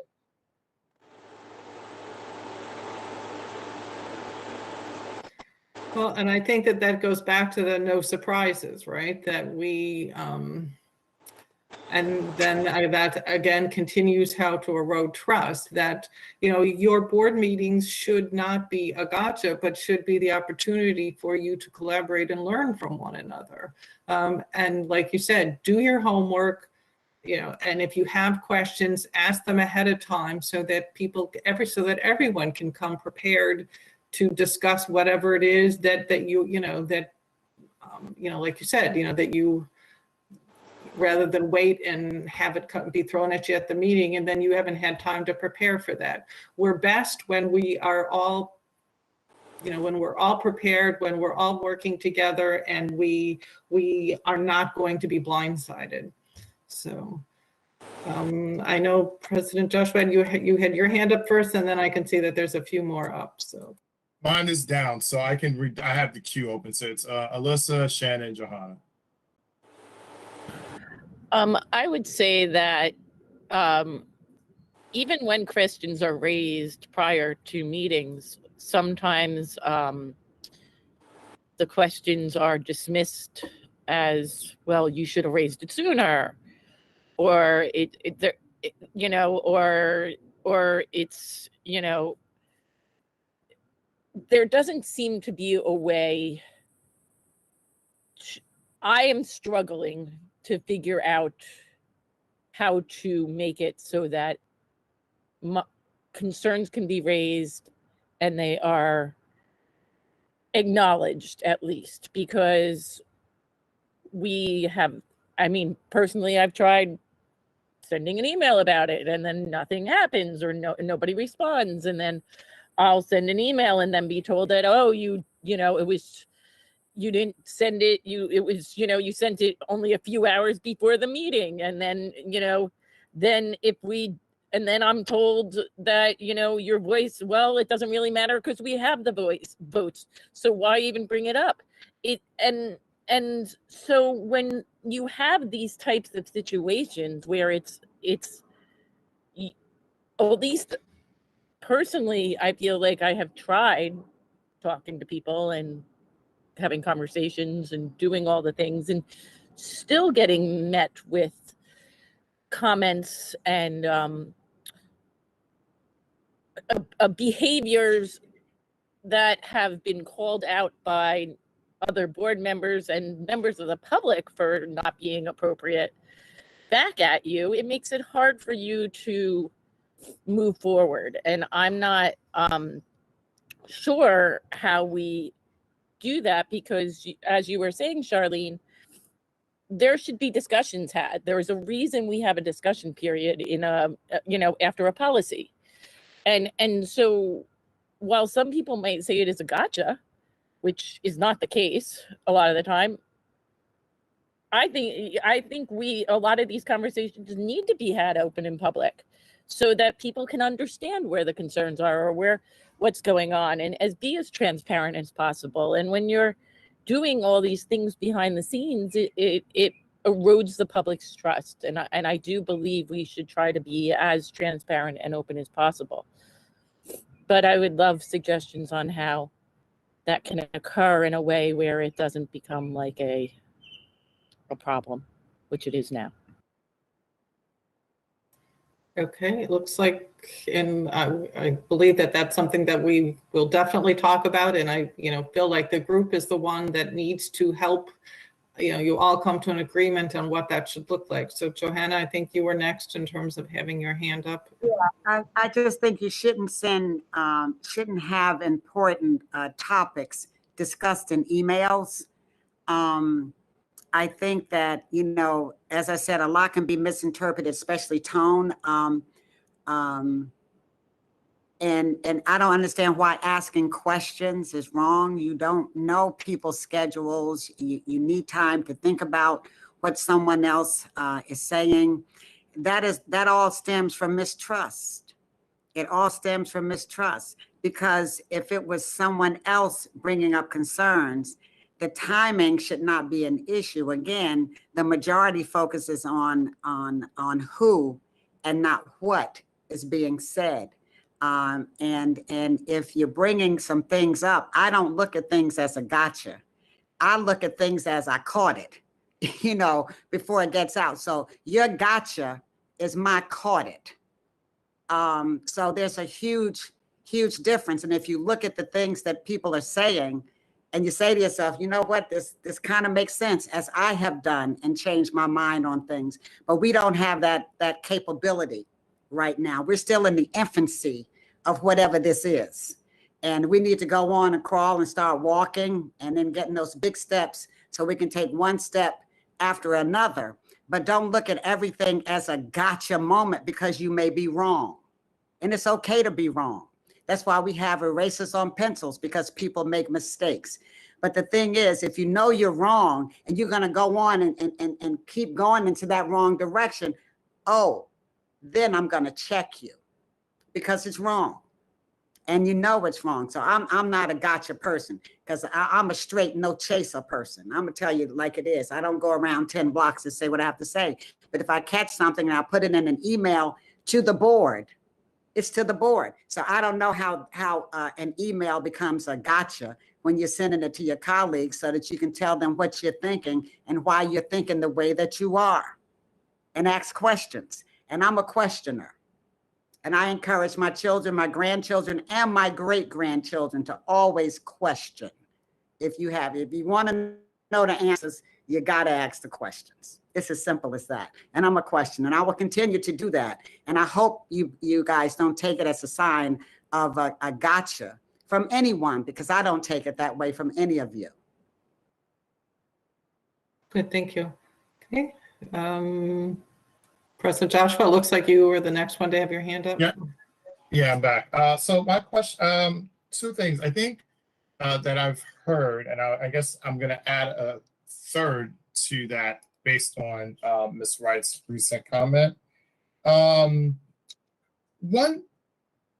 what is the difference? I guess, can you talk about the difference between asking questions and then suggestions? Because I think, for example, asking questions, in advance or towards the end of, not end, but asking questions, I think is one thing. But when I think about when we can either table a motion, or whether it's to vote on it, table it, or revise it and then continue to vote like in real time.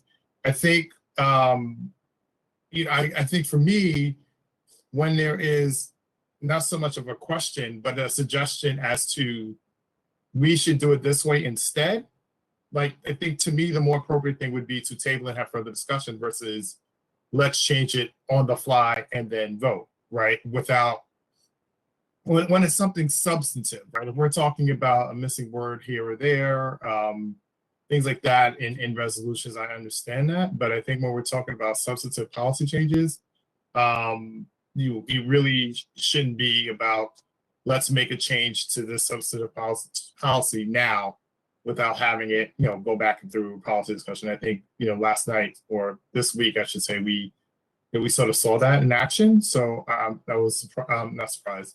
I was pleased with that that outcome and resolution, if you will, of just let's put it aside and let's do more work and try to get it right. The second thing I have is about the discussions in public versus private. We frequently say, board meetings are not so much private, that's not the right word, versus committee or, executive session or amongst the board. We frequently talk about meetings being in public, but not necessarily for the public. That's something we all struggle with because you're sitting in a room or on a screen. And to Erin's point earlier about, gotcha and performative, what responsibility, I guess, do we have to, whether it's informing the public versus, I guess, being repetitive, right? Because if a question's been asked in committee and then answered, asking it again in public to get the same answer doesn't, maybe one person may look at it as informing the public, but I think others may look at it as I said, maybe even performative or repetitive, or just not a good use of our time in the meeting. And then the third thing was about communicating through email and gotcha versus I caught it, which I actually like, by the way. I'm gonna use that. But what is I guess, at what point is there a responsibility? Like if you've had something for a week, I don't think anybody, I don't expect anybody to just automatically be on the emails, but there has to be some sort of, and maybe that's something we put as a goal or a standard or a norm or whatever, where responses are, within X amount of hours, whether it's 72 hours, weekends, whatever. Because I just think that the work slows down with the last minute questions that make everyone want to revisit something. And I don't, we want, as much as we want to get things right, we also have obligation to get things done. And so how do we, do you have experience with boards that have some sort of SLA, if you will? And, my world would call it SLA, where anticipated response times are X. Do you know boards that do that, and has that shown to be effective? Yes, I think for the reasons that, we've talked about earlier of all the other competing, forces for your time, and still recognizing the importance of the board's work. And I think, someone else had said, I don't always know how important this is. So I think that you should have a way to identify the importance of something and then identify a certain amount of time that the response, and you've agreed as a group, like you said, be it 72 hours or whatever, recognize then that that's the window. Like if something is, say, maybe high importance, then with this amount of time I need to respond. If it's lesser importance, maybe I have more time to respond. But I think as a group, you should identify what that is that will work for you, and then everyone agree and understand that that's the process that you're going to follow. And I think that that's perhaps where the difference is, we're having these conversations now, but then the next step needs to be the next time the group comes together, of actually determining what these processes or procedures are going to be that the board is going to follow, and then hold ourselves accountable to doing that. So, right now, I think we're kind of identifying those areas. And then in terms of your question about, the public and whether this is the board's meeting in public versus the public's meeting with the board. So I think, some of that is, I guess, recognizing what is our responsibility. What does the Open Public Meetings Act say is our responsibility to the public? And it is that the public has the right to be, to hear, decisions that are going to be made that would impact them.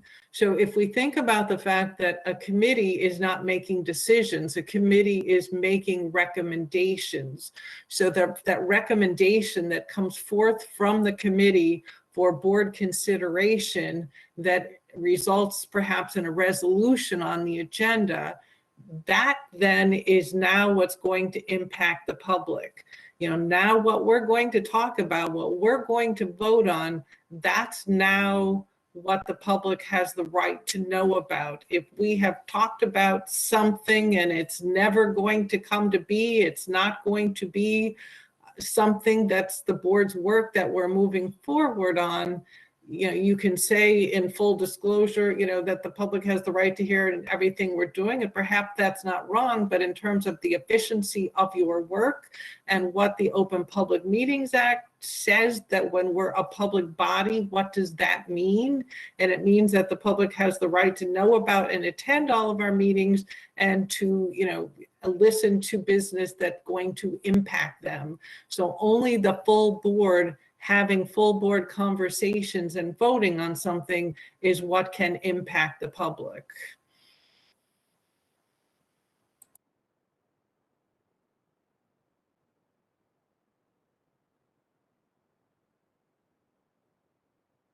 It's Susan, Shannon, Alyssa. Okay, thanks. The conversation sort of moved away from it, but I just wanted to get back to what we were talking about with comments on policies at the sort of last minute, as chair of the policy committee, because I love getting comments on policies and I ask for them for months before we vote on something.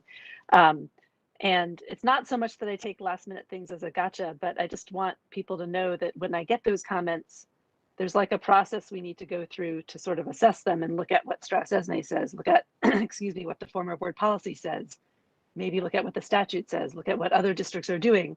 So when they come in at the last minute, it's hard to evaluate them because there isn't time to do all of those things, especially in the course of a meeting. So I sort of send emails all along the way over the course of months as these things are coming up, and appreciate when people can send the comments as soon as possible so that we can address them in committee.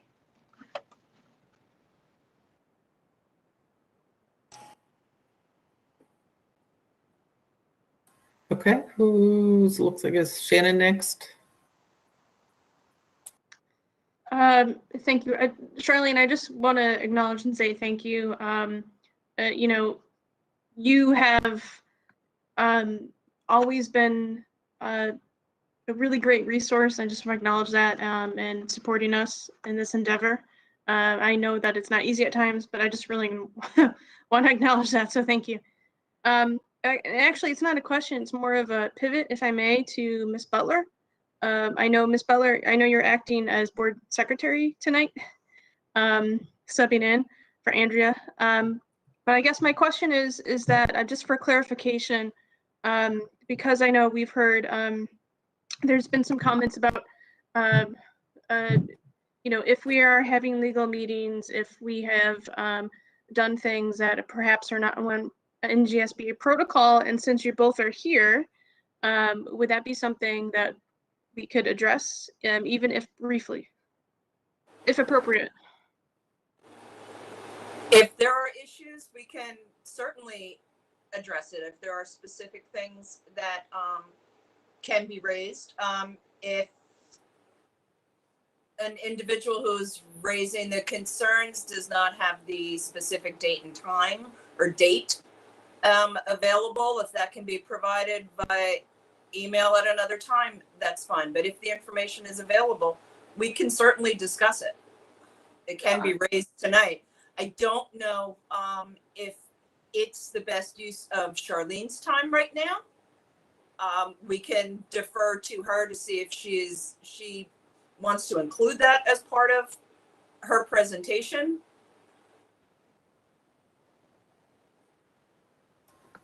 I would say that to me, the purpose of tonight, is for the board to have conversations that the board needs to have with the intent I think that we are seeing steps that we are needing to take. They look at different stages of teams, and the first stage is forming. I think we're in the forming stage, right? That we are kind of trying to form norms that we need to talk about, to work together, to continue to kind of hash out most effective ways for us to communicate together as a group. And I just feel like right now we're just kind of putting on the table what those things look like, and hope that next time that we come together it can take a more concrete form. So wanted to Alyssa and then Courtney. Sorry. So I think one of the things that we have talked about or heard multiple times, I guess, and we rated ourselves sort of poorly on, was planning. And when we're seeing things for the first time when we're getting the resolution, or we're, and I'll use an example like the changes in committee that we ended up tabling for more discussion tonight about. The first time that I heard about it was in a resolution. Like, nobody would ask me, do I want to switch committees or what my preferences are.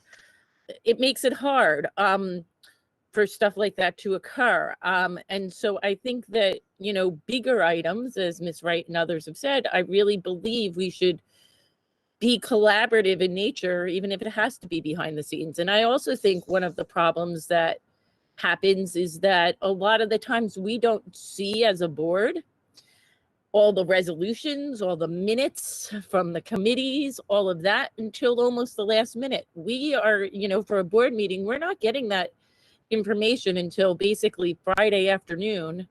And then sometimes the minutes are not coming to us until Saturday, Sunday, Monday, a few hours before the meeting.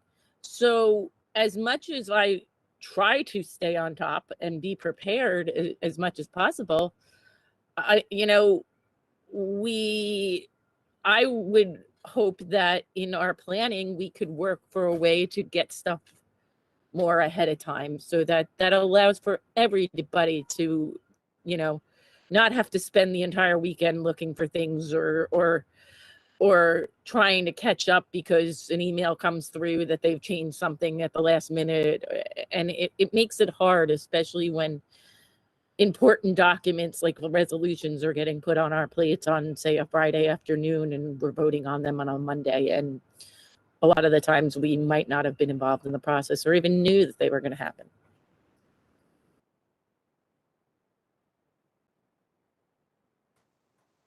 Okay, so do you have, as a group, like a certain day that you try and have your committee information done by, like a certain amount of time prior to the board meetings? Like, is there a process in place and it's not perhaps always being followed? Is that what I'm hearing? Or is there not a process? I guess if someone could clarify that. Yeah, allow me. I'm sorry, Courtney. I'm jumping ahead. I just wanted to respond to this. I think so. What we have is that right now our committee meeting, our agenda setting meetings are the Wednesday before our board meeting. Right now, because of that schedule, there was a couple of changes. Right as it sits right now, the policy committee meeting ends up being immediately after that. So while we know what will be on the agenda for the other three, personnel, finance, and CNI, curriculum and instruction, we have ideas, but we're not, the policy committee is not solidified as terms of which policies are going to be brought forward until after that that meeting. So we're now working to change that and reorganize the schedule so that every committee meeting happens before the agenda setting meeting.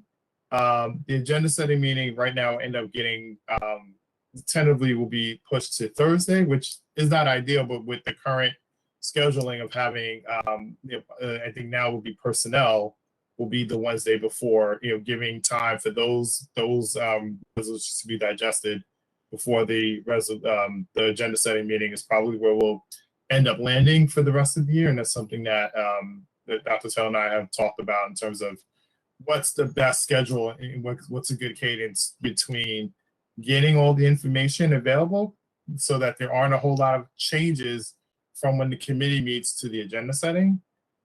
That's frankly been one of the challenges we've had with personnel meeting relatively early in the month in advance of our meeting, is that quite a few things change.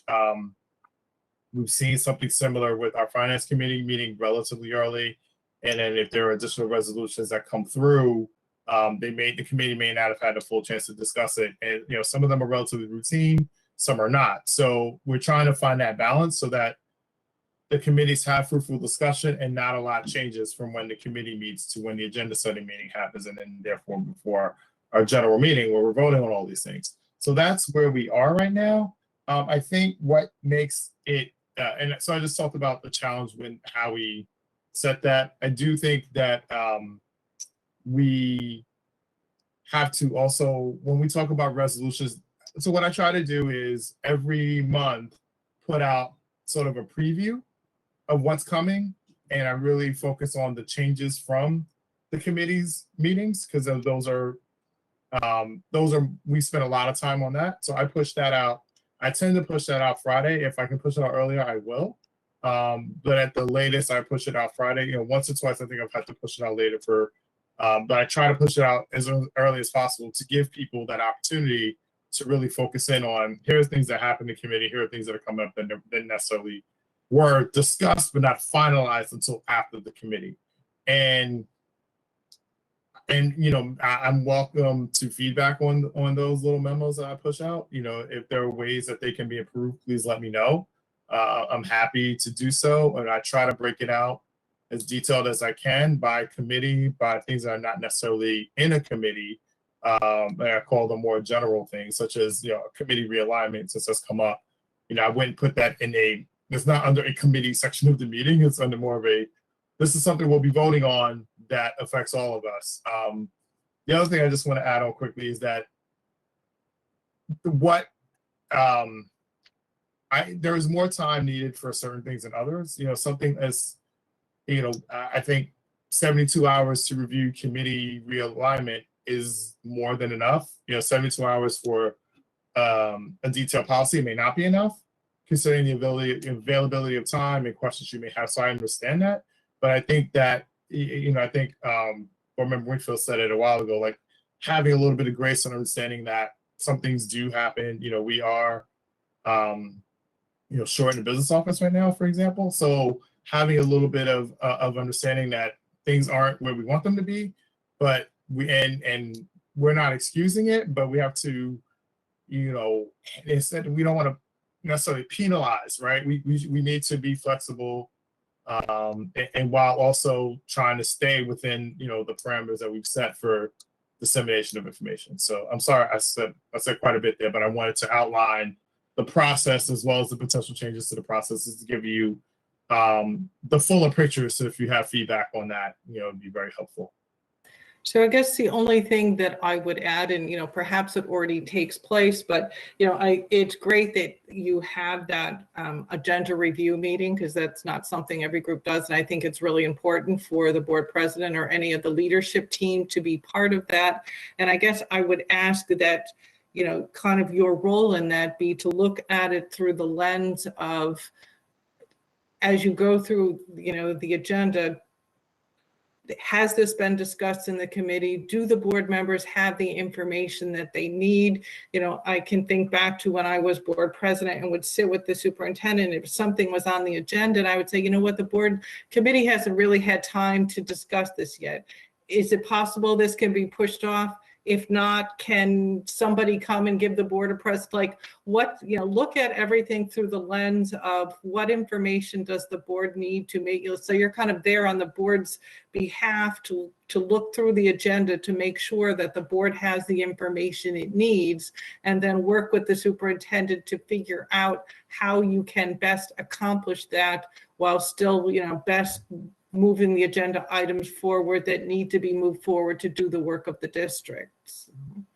Yeah, so I see Dr. Taylor has his hand up, so maybe it would be a good point for him to chime in. But I just want to add one little piece that you wouldn't know, right? That part of that meeting is it's the executive committee, and the way it's structured is so that there's someone from the executive committee on all of our standing committees, so that one of the three of us has insight as to this was discussed in committee, this was not. Even if there's someone from the SLT who are also on that call, they would have that answer as well. But approaching it from a board member perspective, sometimes we said, hey, this wasn't discussed. Can somebody put together a memo to inform us of what this is about, so that more board members can be informed? Because this does seem like something that people would have questions on in advance. And so if we can sort of try to get ahead of it as much as possible, like what questions do I anticipate, just from my feel of talking to people and understanding the types of questions they tend to ask, what information can we, what can you provide us that will make it helpful? So that's my perspective. Maybe this is the time where Dr. Taylor tries to about how he sort of disseminates it to us. Sorry, y'all. So good evening, everyone, again. And what I would just say is, we could probably have an entire retreat session about committees, right? And about exemplars of committees and best practices of committees. And when I first arrived, there have been a lot of shifts in the committees. And we tried to look at it from the perspective of building the committee structure and the calendar to have enough time, to have a reasonable amount of time for the committee liaison, which is the admin side from our perspective, to type up those minutes with their team and get them back to the committee to review, and then produce them after the chair had to review them. And we're a big dynamic district. There's lots of things happening all the time. We all know that. And so trying to find that sweet spot where we're not leaving important things off of the agenda because of the timing of the committee meetings, and also having enough lead time so that any board member who wants to review minutes of meetings that they were not in would have the time to do that, is definitely a challenge, because sometimes there are tough decisions when we have to leave things off the agenda. And so I think, and hold them off until the next committee meeting, or if they are of the utmost importance, being able to send out emergency communications about them.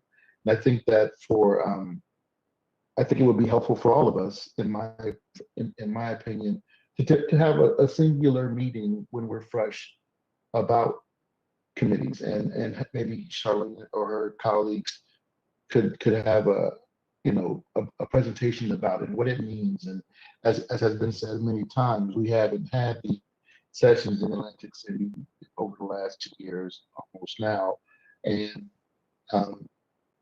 some of that stuff, I think some folks bring a perspective of the committee is making the decision to move something forward.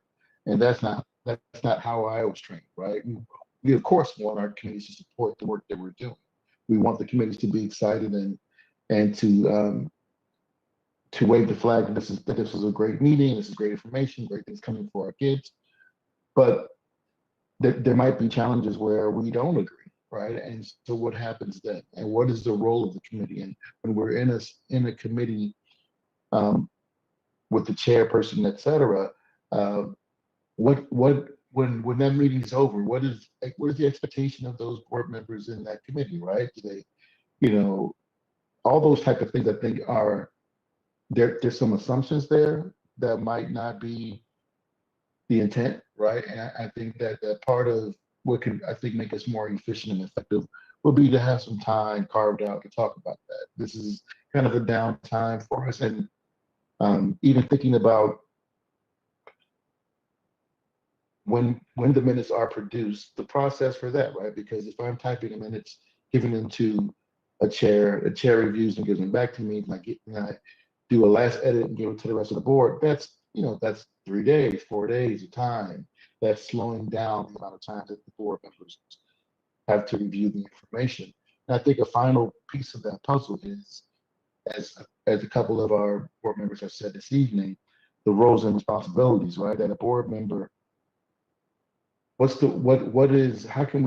is it framed from the New Jersey School Board Association, the responsibilities of the board member? When I go to a board meeting and I look at the agenda that I'm voting on, ideally, how much should I know about these resolutions, right? These resolutions are being brought forward through a process to get here, right? Through an administrative process, through a committee review process. What should be my comfort level as a board member who is not on a committee, right? And who is not on this committee, and now I have a resolution. I think that we talked about the whole trust angle before, right? That what gives me comfort in knowing that I'm okay to vote on this, right? I have 3 kids at home and a full-time job, and I couldn't read all the minutes and all the everything, but I check my emails and I trust my fellow board members. Am I protected? How protected should I feel as a board member that I can vote on something that I'm not extremely familiar with, right? And I think that is a key that during my time here, at least, that I've seen presented on other places, that I think could be helpful, right? That there's a mountain of responsibility, but there's also a level of reasonableness when it comes to this volunteer position that these folks have taken on here, that will probably be helpful for everyone to hear if that opportunity to discuss that, was put forward.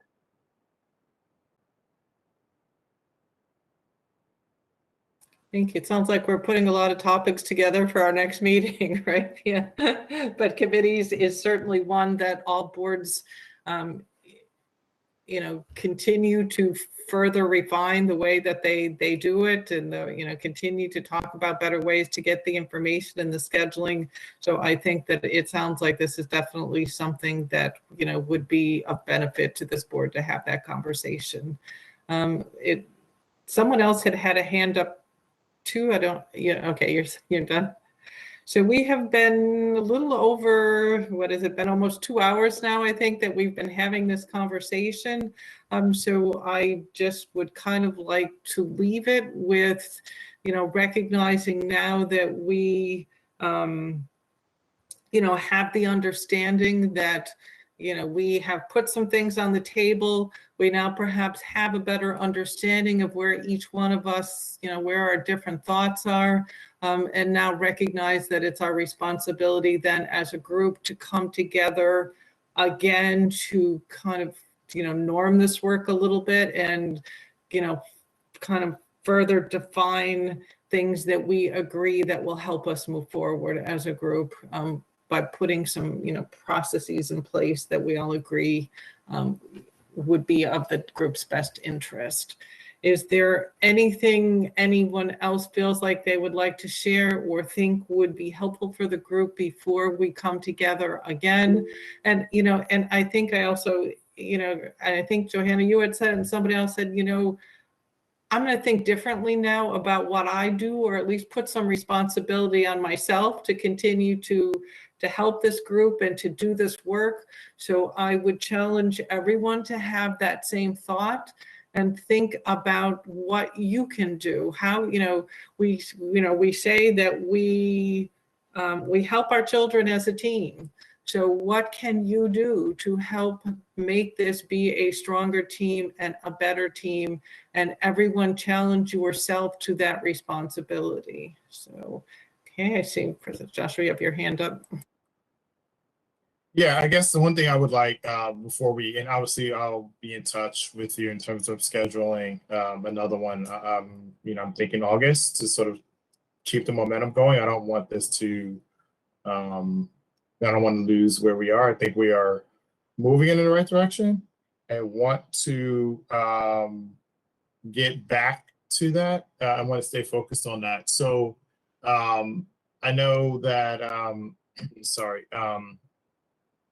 So I'll be in touch with you about that. So I think the only thing for me that would be that I would appreciate, I know we talked a lot about communication and dissemination of information. So if folks want to email me, or the executive committee generally, about ideas and thoughts or ways that they feel communication and dissemination of info can be improved, I would greatly appreciate it. That's one of the things that definitely came out. Plenty of things that came out of the retreat, not so much out of the self-evaluation, and I think that we will probably touch on some of those more during the next part of this. But I think, in the immediate term, that's the only request I would have from the rest of the board.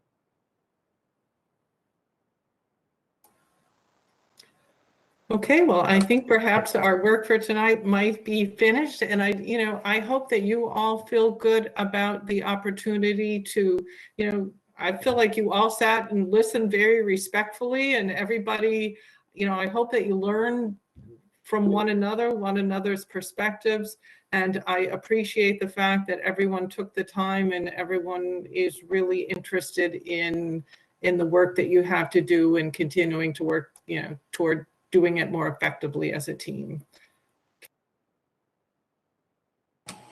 Ms. Wright, and then Courtney, I know you had your hand up earlier. Are you sure you're good? You're positive? All right. Go ahead, Ms. Wright. Yeah, I just wanted to thank you, Charlene, for coming. I also want to thank Ray Penny, who has already gone, and I'm happy that we're going to continue with the dialogue. Okay. Alyssa, and then Ms. Butler has something. I would also like to thank you and say maybe drinks in groups of 3 at my house. I mean, I don't know. I don't know. We could rotate through. I'm just offering. I've got wine. I've got a non-alcoholic for people who are saying, I understand. But I feel like we need to find a way to do something that is not school related. Yeah, one of the things that Charlene and I, oops, sorry. Are you done? I apologize.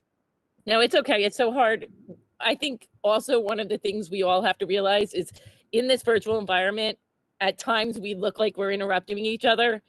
And it's so hard to make the distinction as to when somebody's done talking versus not because of delays and stuff. So I think that is something I do it at times, and I will admit to it. And, we all have to have grace in some of respects to that. But you can go ahead, Tahir. I'm done. No, obviously cameras help with that, right? So I agree, and thank you. I was going to say, Charlene, one of the things you talked about was that the groups of 3 thing does work, and I guess that's how you have facilitated some of your in-person retreats recently. So maybe that's, to the extent that we're comfortable and we can find a place and pull it off, maybe that's something we can consider if it's not, this immediately following one in the not too distant future before the year is up. So Ms. Butler, muted.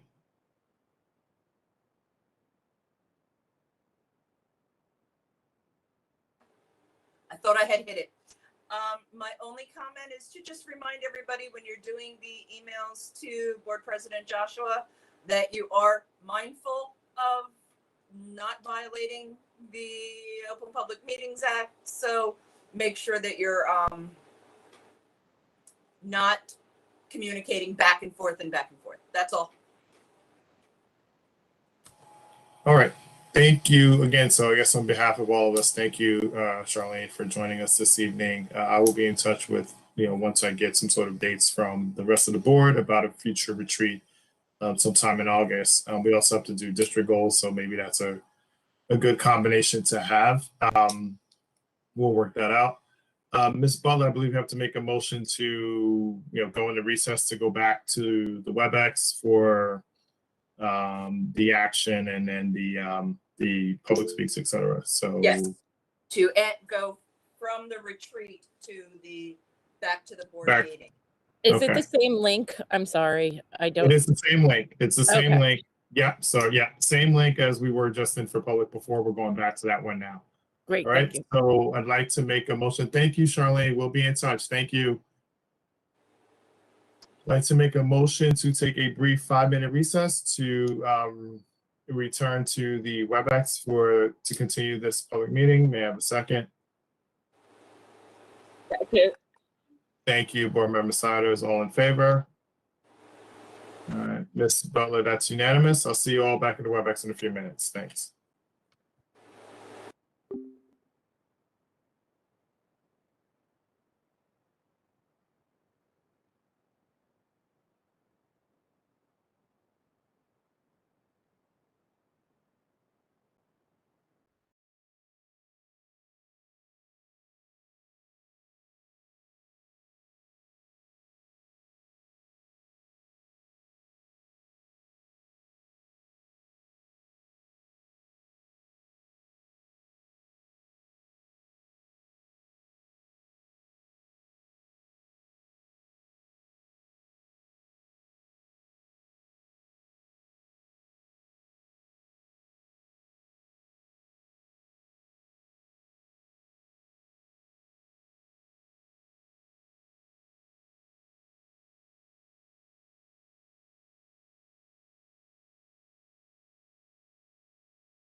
Hi, everybody. Just was on with Miss Wright. She's trying to get the link to log in. So just give us a minute and we will resume. Yeah, I had difficulty. I had to come back in on my phone for some reason. Okay.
All right. I believe that's everybody.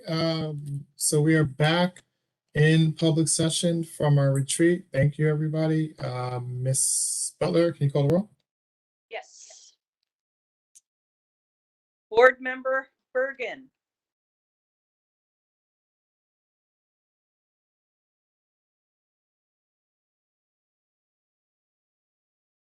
We can't hear you, Susan.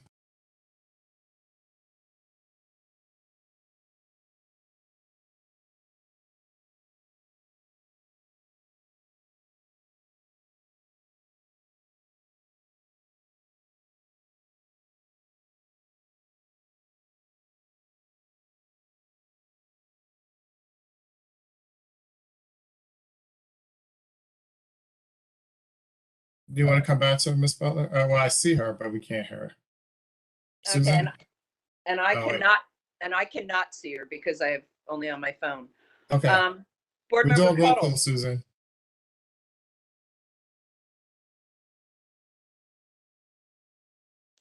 Board Member Bergen, we're doing roll call.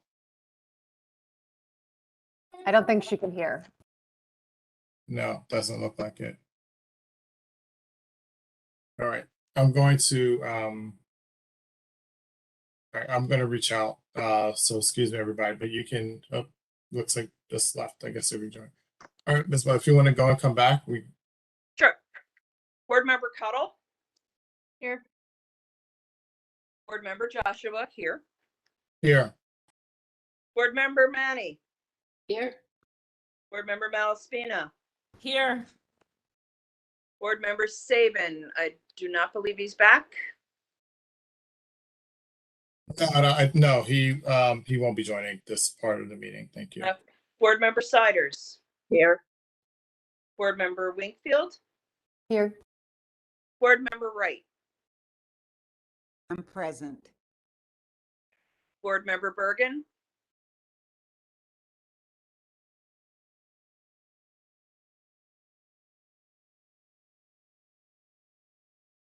Susan, it shows that you're still muted. Yeah, we can't hear you. Okay. They can't, it looks like she can't hear. I'm gonna call her. Just give me 1 second, folks. I just want to make sure that she can. Just give me one. Maybe she can just call in because all that's left is the vote. If she just calls in, that would count for being present. Just a thought. Okay.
All right, Ms. Bowler, I know we're gonna wait because we want to do the vote. We want to make sure we can, we have all 8 for that.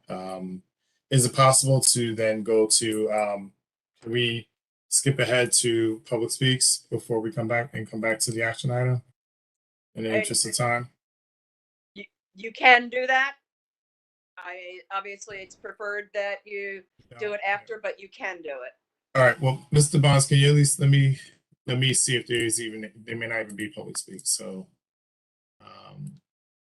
I have the update, Mr. Bonds, so I will pull it up.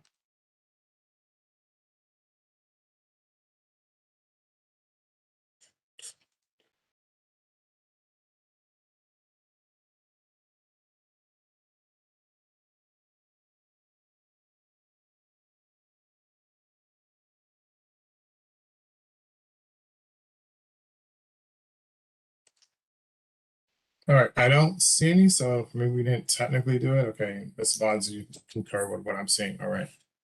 I still don't see Board Member Bergen. I'll send her an email with the call-in information. All right, thanks. We'll wait 1 or 2 minutes. And again, I'm sorry, everybody, for the delay.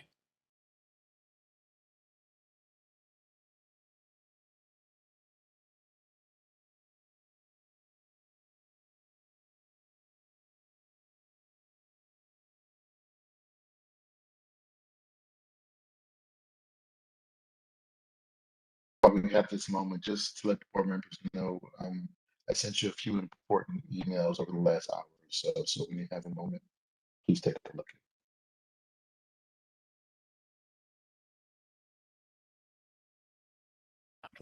Think I see her. Just came on. Board Member Bergen, are you there? Can you hear us?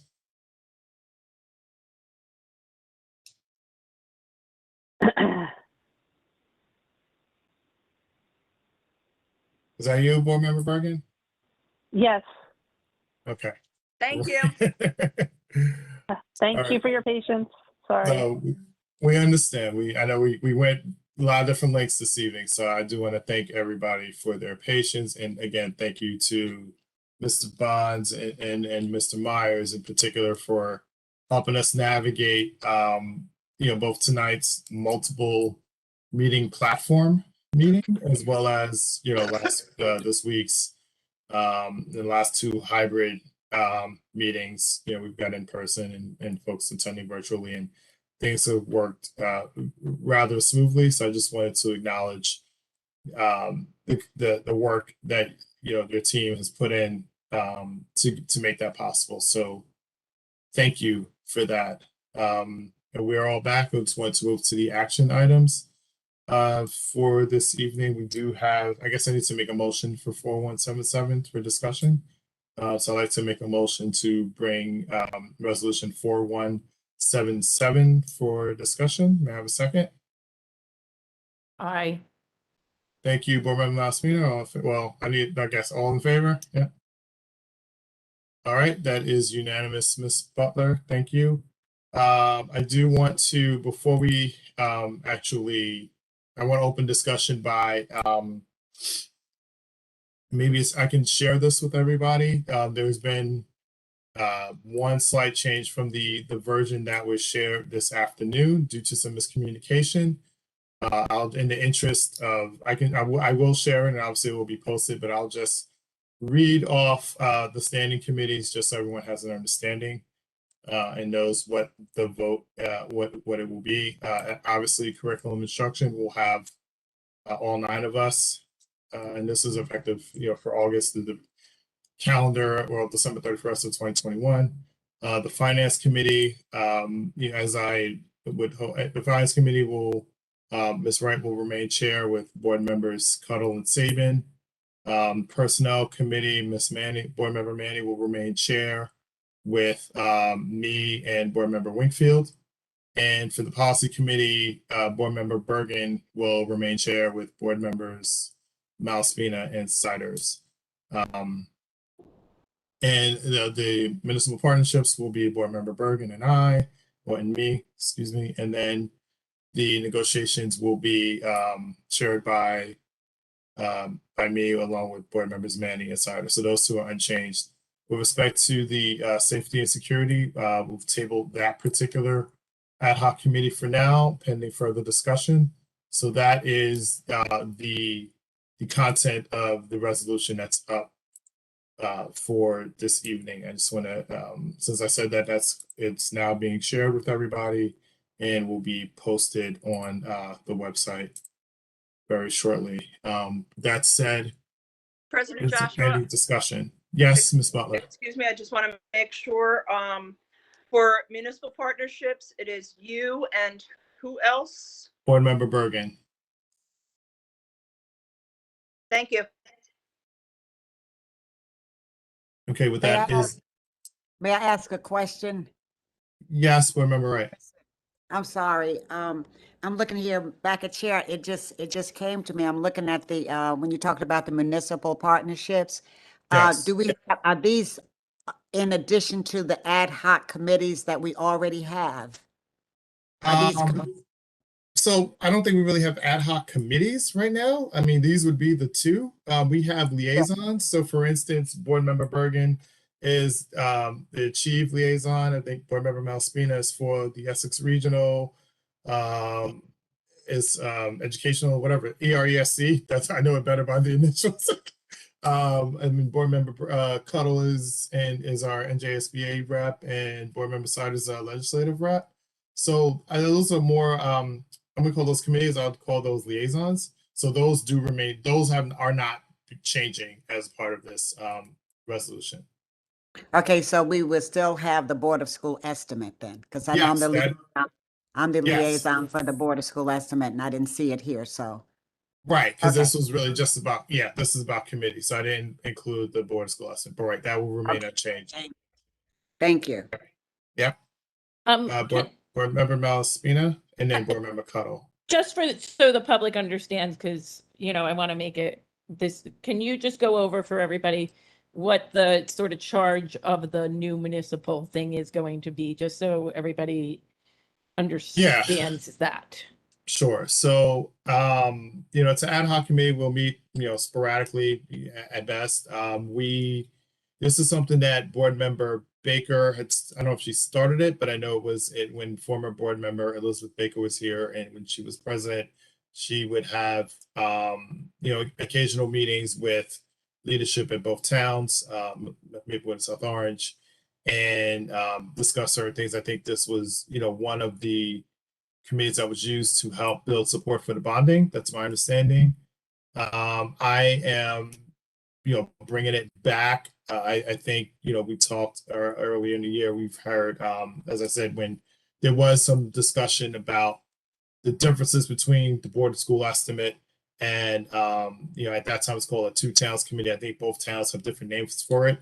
So I gave it my own name for us, which is why, the words municipal partnerships might be unfamiliar, but that's essentially what it is. And I don't remember exactly the terminology that was used when it was in its previous iteration, but it's essentially a resuscitation of that committee for the purposes of, discussions. One of the things that I think it would come out of there are, we've talked about in our transportation policy, the idea of the hazardous routes. And so that's something that we have asked the transportation folks at the town levels to help us analyze and come back to us with. So that's one example of work that might be driven through that committee. And to be frank, we're not going to drive that work. We're just sort of when the towns need someone to talk to about that those are the people they would come to. So that's an idea of what that committee would do.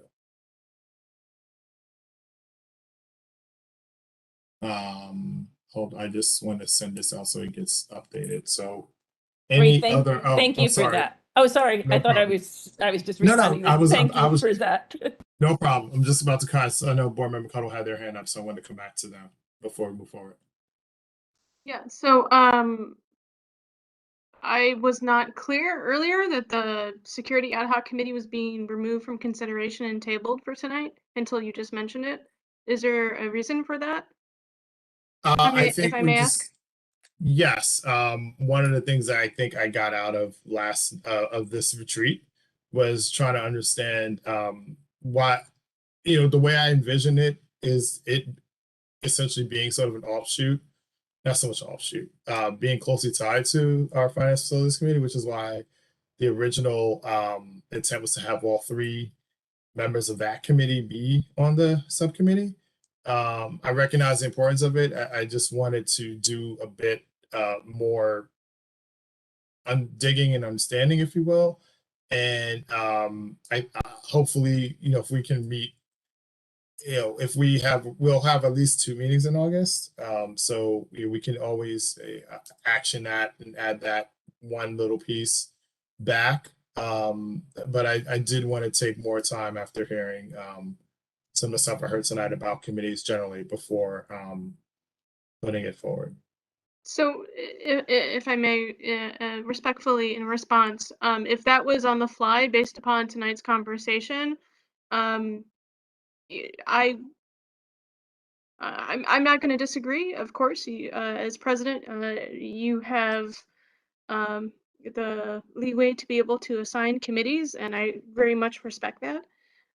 But I just want to give pause that if this was a decision that was made in the course of the past 2 hours we've been convening and it wasn't relayed, that perhaps might not be the best way to convey that now to the public and or to make the change. I believe that personally, that the Security Ad Hoc Committee would be beneficial, and I believe that Dr. Taylor supported that. So I hope that we revisit this. But I, you know, uh, I just wanted to make sure that, there was perhaps pause to I reflect. understand. I guess so. The I do recognize its importance. I also recognize that if it's important for it to be best effective, we need to have people who want to be there. So with the understanding that some people may not want to be there, some do. I don't think this is the place to start asking people to join or not join, which is why I made the decision to table it at least for tonight. I think those conversations are best suited, as what some things we just heard this evening, one-on-one conversations. So I don't want to put people on the spot and say, are you interested in joining, yes or no? Because I don't know if that's fair. And that seems like it's one of those gotcha moments that we just talked about avoiding. So I board member Manny. respectfully and then disagree, but I'll come back. I just want to get to board member Manny and then I'll come back to you. Go Yeah, ahead, board member Manny. thank you, Board President Joshua and Board Member Cuddle for bringing that up. I think every board member should want to serve on this committee, and we can't, right? But because this is of importance, and I would hope that whatever decisions you make, board members step up and serve our community in this important role. Board member Mouseman and then back to Cuddle. I actually appreciate the fact that you listened to, took in what was said at the board retreat and made this decision. And I do believe that we do all need to, want people to serve on it and that they have the expertise and the knowledge, coming because it is such an important committee. So I don't want it to be something that is done without, everybody being at least asked about it. So I'm thankful for you for your ability to listen and table it for now. Thank you, board member Cuddle. so my understanding was the board members that were put on the resolution were informed and supported being on the committee, which is why I made the comment. I believe the Security Ad Hoc Committee is of importance, and it should include board members that want to and can contribute to such an ad hoc committee. So that was why I made the comments that I did. It was not in light of wanting to just add board members without their knowledge. My assumption was that the board members had already agreed to be a part of that committee, and that's why we were putting forward on the resolution tonight. And my comment was, again, to clarify, because I thought it was an important committee, and wondering why we were tabling it just as a whole. So just to, again, provide more feedback on that, I did email the people several times, and I didn't hear anything back. But one of the things we just heard at the retreat is like that's not always the best, though. While I might personally think it is, and I do think people were given enough time. I'm trying to, be proactive in taking some of the lessons that I heard from this evening. So if it's an opportunity to, reset, if you will, and ensure, participation that I wholeheartedly agree is very important for this board. And knowing that we'll have, a couple of, meetings in the next month to action this, that I think that's essentially my thought process. So, it's not necessarily a decision I'm making lightly, because you all know my stance on not just committees as a whole, but generally that people, if information is disseminated in what I perceive to be a timely manner, then from what I can tell, one of the things we heard about tonight was SLA, so that's something we should be considering down the line. That I do think, but we just heard, sometimes emails may not always be the best. I'm trying to move forward and also trying to, I don't want to slow down the work of the board, but I think, holding this one piece off for a couple of weeks in ensuring, active participation for people who want to be there is probably the best way forward for us. But I'm open to hear from others. Board Member Cuddle. Thank you. And so I don't want to belabor this, but I very much do support the fact that we want people that want to, board members that want to, and have the ability to be able to contribute to such an important committee and conversation. I guess my larger point to pause is that this is a large concern, and security, safety, and I am glad to hear that we will revisit this in the next couple of weeks, but I just don't want it to fall off the radar, though, because I know it's such a concern. So thank you. And I'm telling you, it's not going to fall off the radar. And, for what it's worth, I can't even, one of the people who would be assigned is not here. So I don't, again, well, I don't think it's fair to just, put people on the spot, to ask them if they want to be here. Yeah, but, one of the people is not here. So I can't, due to a previous engagement. So I can't, I just don't feel comfortable just asking people and then assuming, even though, like I said, I did send out communication and asked for feedback, so again, we can revisit, we will revisit in August. Any other comments or feedback?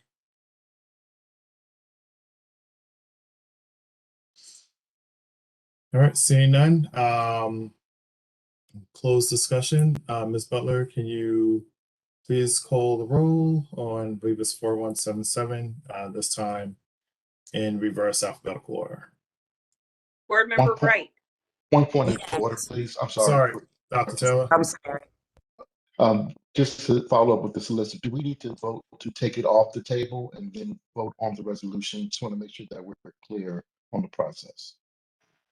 I think it's all around one resolution for committee, so it's just the fact that I don't know. I had the revised one that I just sent for updating, so that's the one. The resolution itself doesn't mention the committee's assignments by names. It just references the actual committee assignments, which I just read out. I mean more of the formal tabling process. Just from my previous experience, when something had been tabled, it had to be officially untabled. So I wasn't sure if that was something that we were following or if I missed it. Ms. Butler, am I talking too low about the tape? Should the board vote to untable this, or is just a straight vote on the resolution fine? I believe the only time you would have to worry about the tabling and untabling would be if you did it at the same meeting. In this instance, we are at a separate meeting from when it was first tabled. Now you have brought it back onto the agenda for, at a different meeting.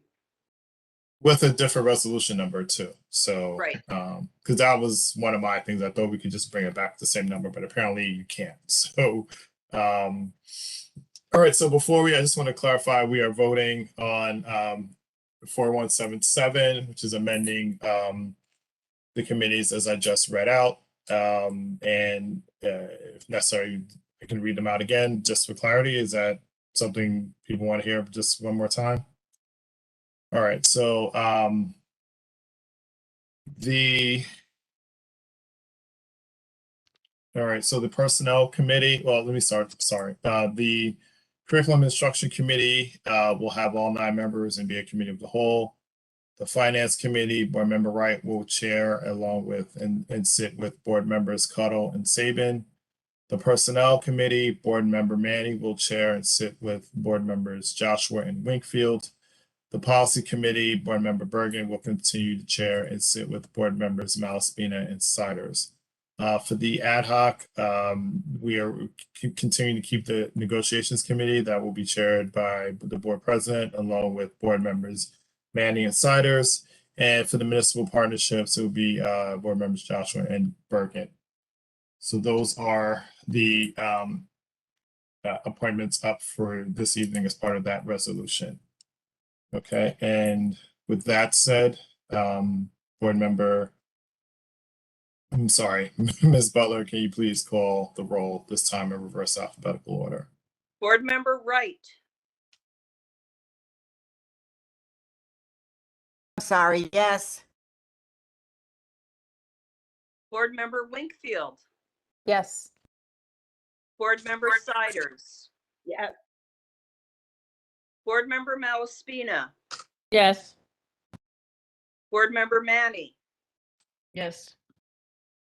board president Joshua, No.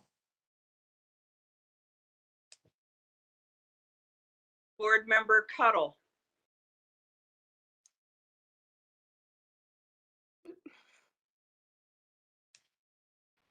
Yes. board member Bergen, Yes.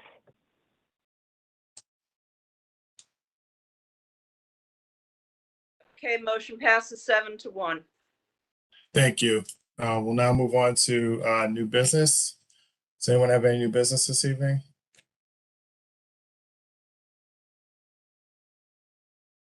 All right, seeing none, I'd like to close new business. I'd like to make a motion that the Board of Education will meet in public session Monday, August 16th at 6:30 p.m. in the superintendent's office at 525 Academy Street, Maplewood, to discuss you as well. Well, no, we won't. The executive session will just be in person. Well, I guess as well as use an online video conference platform to discuss personnel legal issues, negotiation and other matters announced at the later date. Sorry. Excuse me, board president Joshua. Yes. I think you stated that you would be meeting in public first and then in the superintendent's office. So if you could. Okay, I'll start over. All right, sorry. I'd like to make a motion that the Board of Education will meet in closed session Monday, August 16th at 6:30 p.m. in the superintendent's office, as well as using the online video conference platform to discuss personnel legal issues, negotiations, and other matters to be announced at a later date. Immediately following the closed session, the Board of Education will meet in public session at 7:30 in the district meeting room, also at 525 Academy Street, as well as using an online video conference platform, which will include hearings of individuals and delegates. The committee can view the meeting by following the steps which will be listed on our agenda. Members of the committee who would like to attend in person, please note that masks and social distance masks will be required. Action will be taken. May I have a second, please? Second. Thank you, Board Member Malaspina. All in favor? Aye. That is unanimous. Ms. Butler, I'd like to make a motion to adjourn this meeting at 9:37 p.m. Thursday, July 22nd. May I have a second? Second. Thank you, Board Member Cuttle. All in favor? Thank you, everyone. Have a wonderful evening. Stay safe. Have a good night. Thank you, everyone.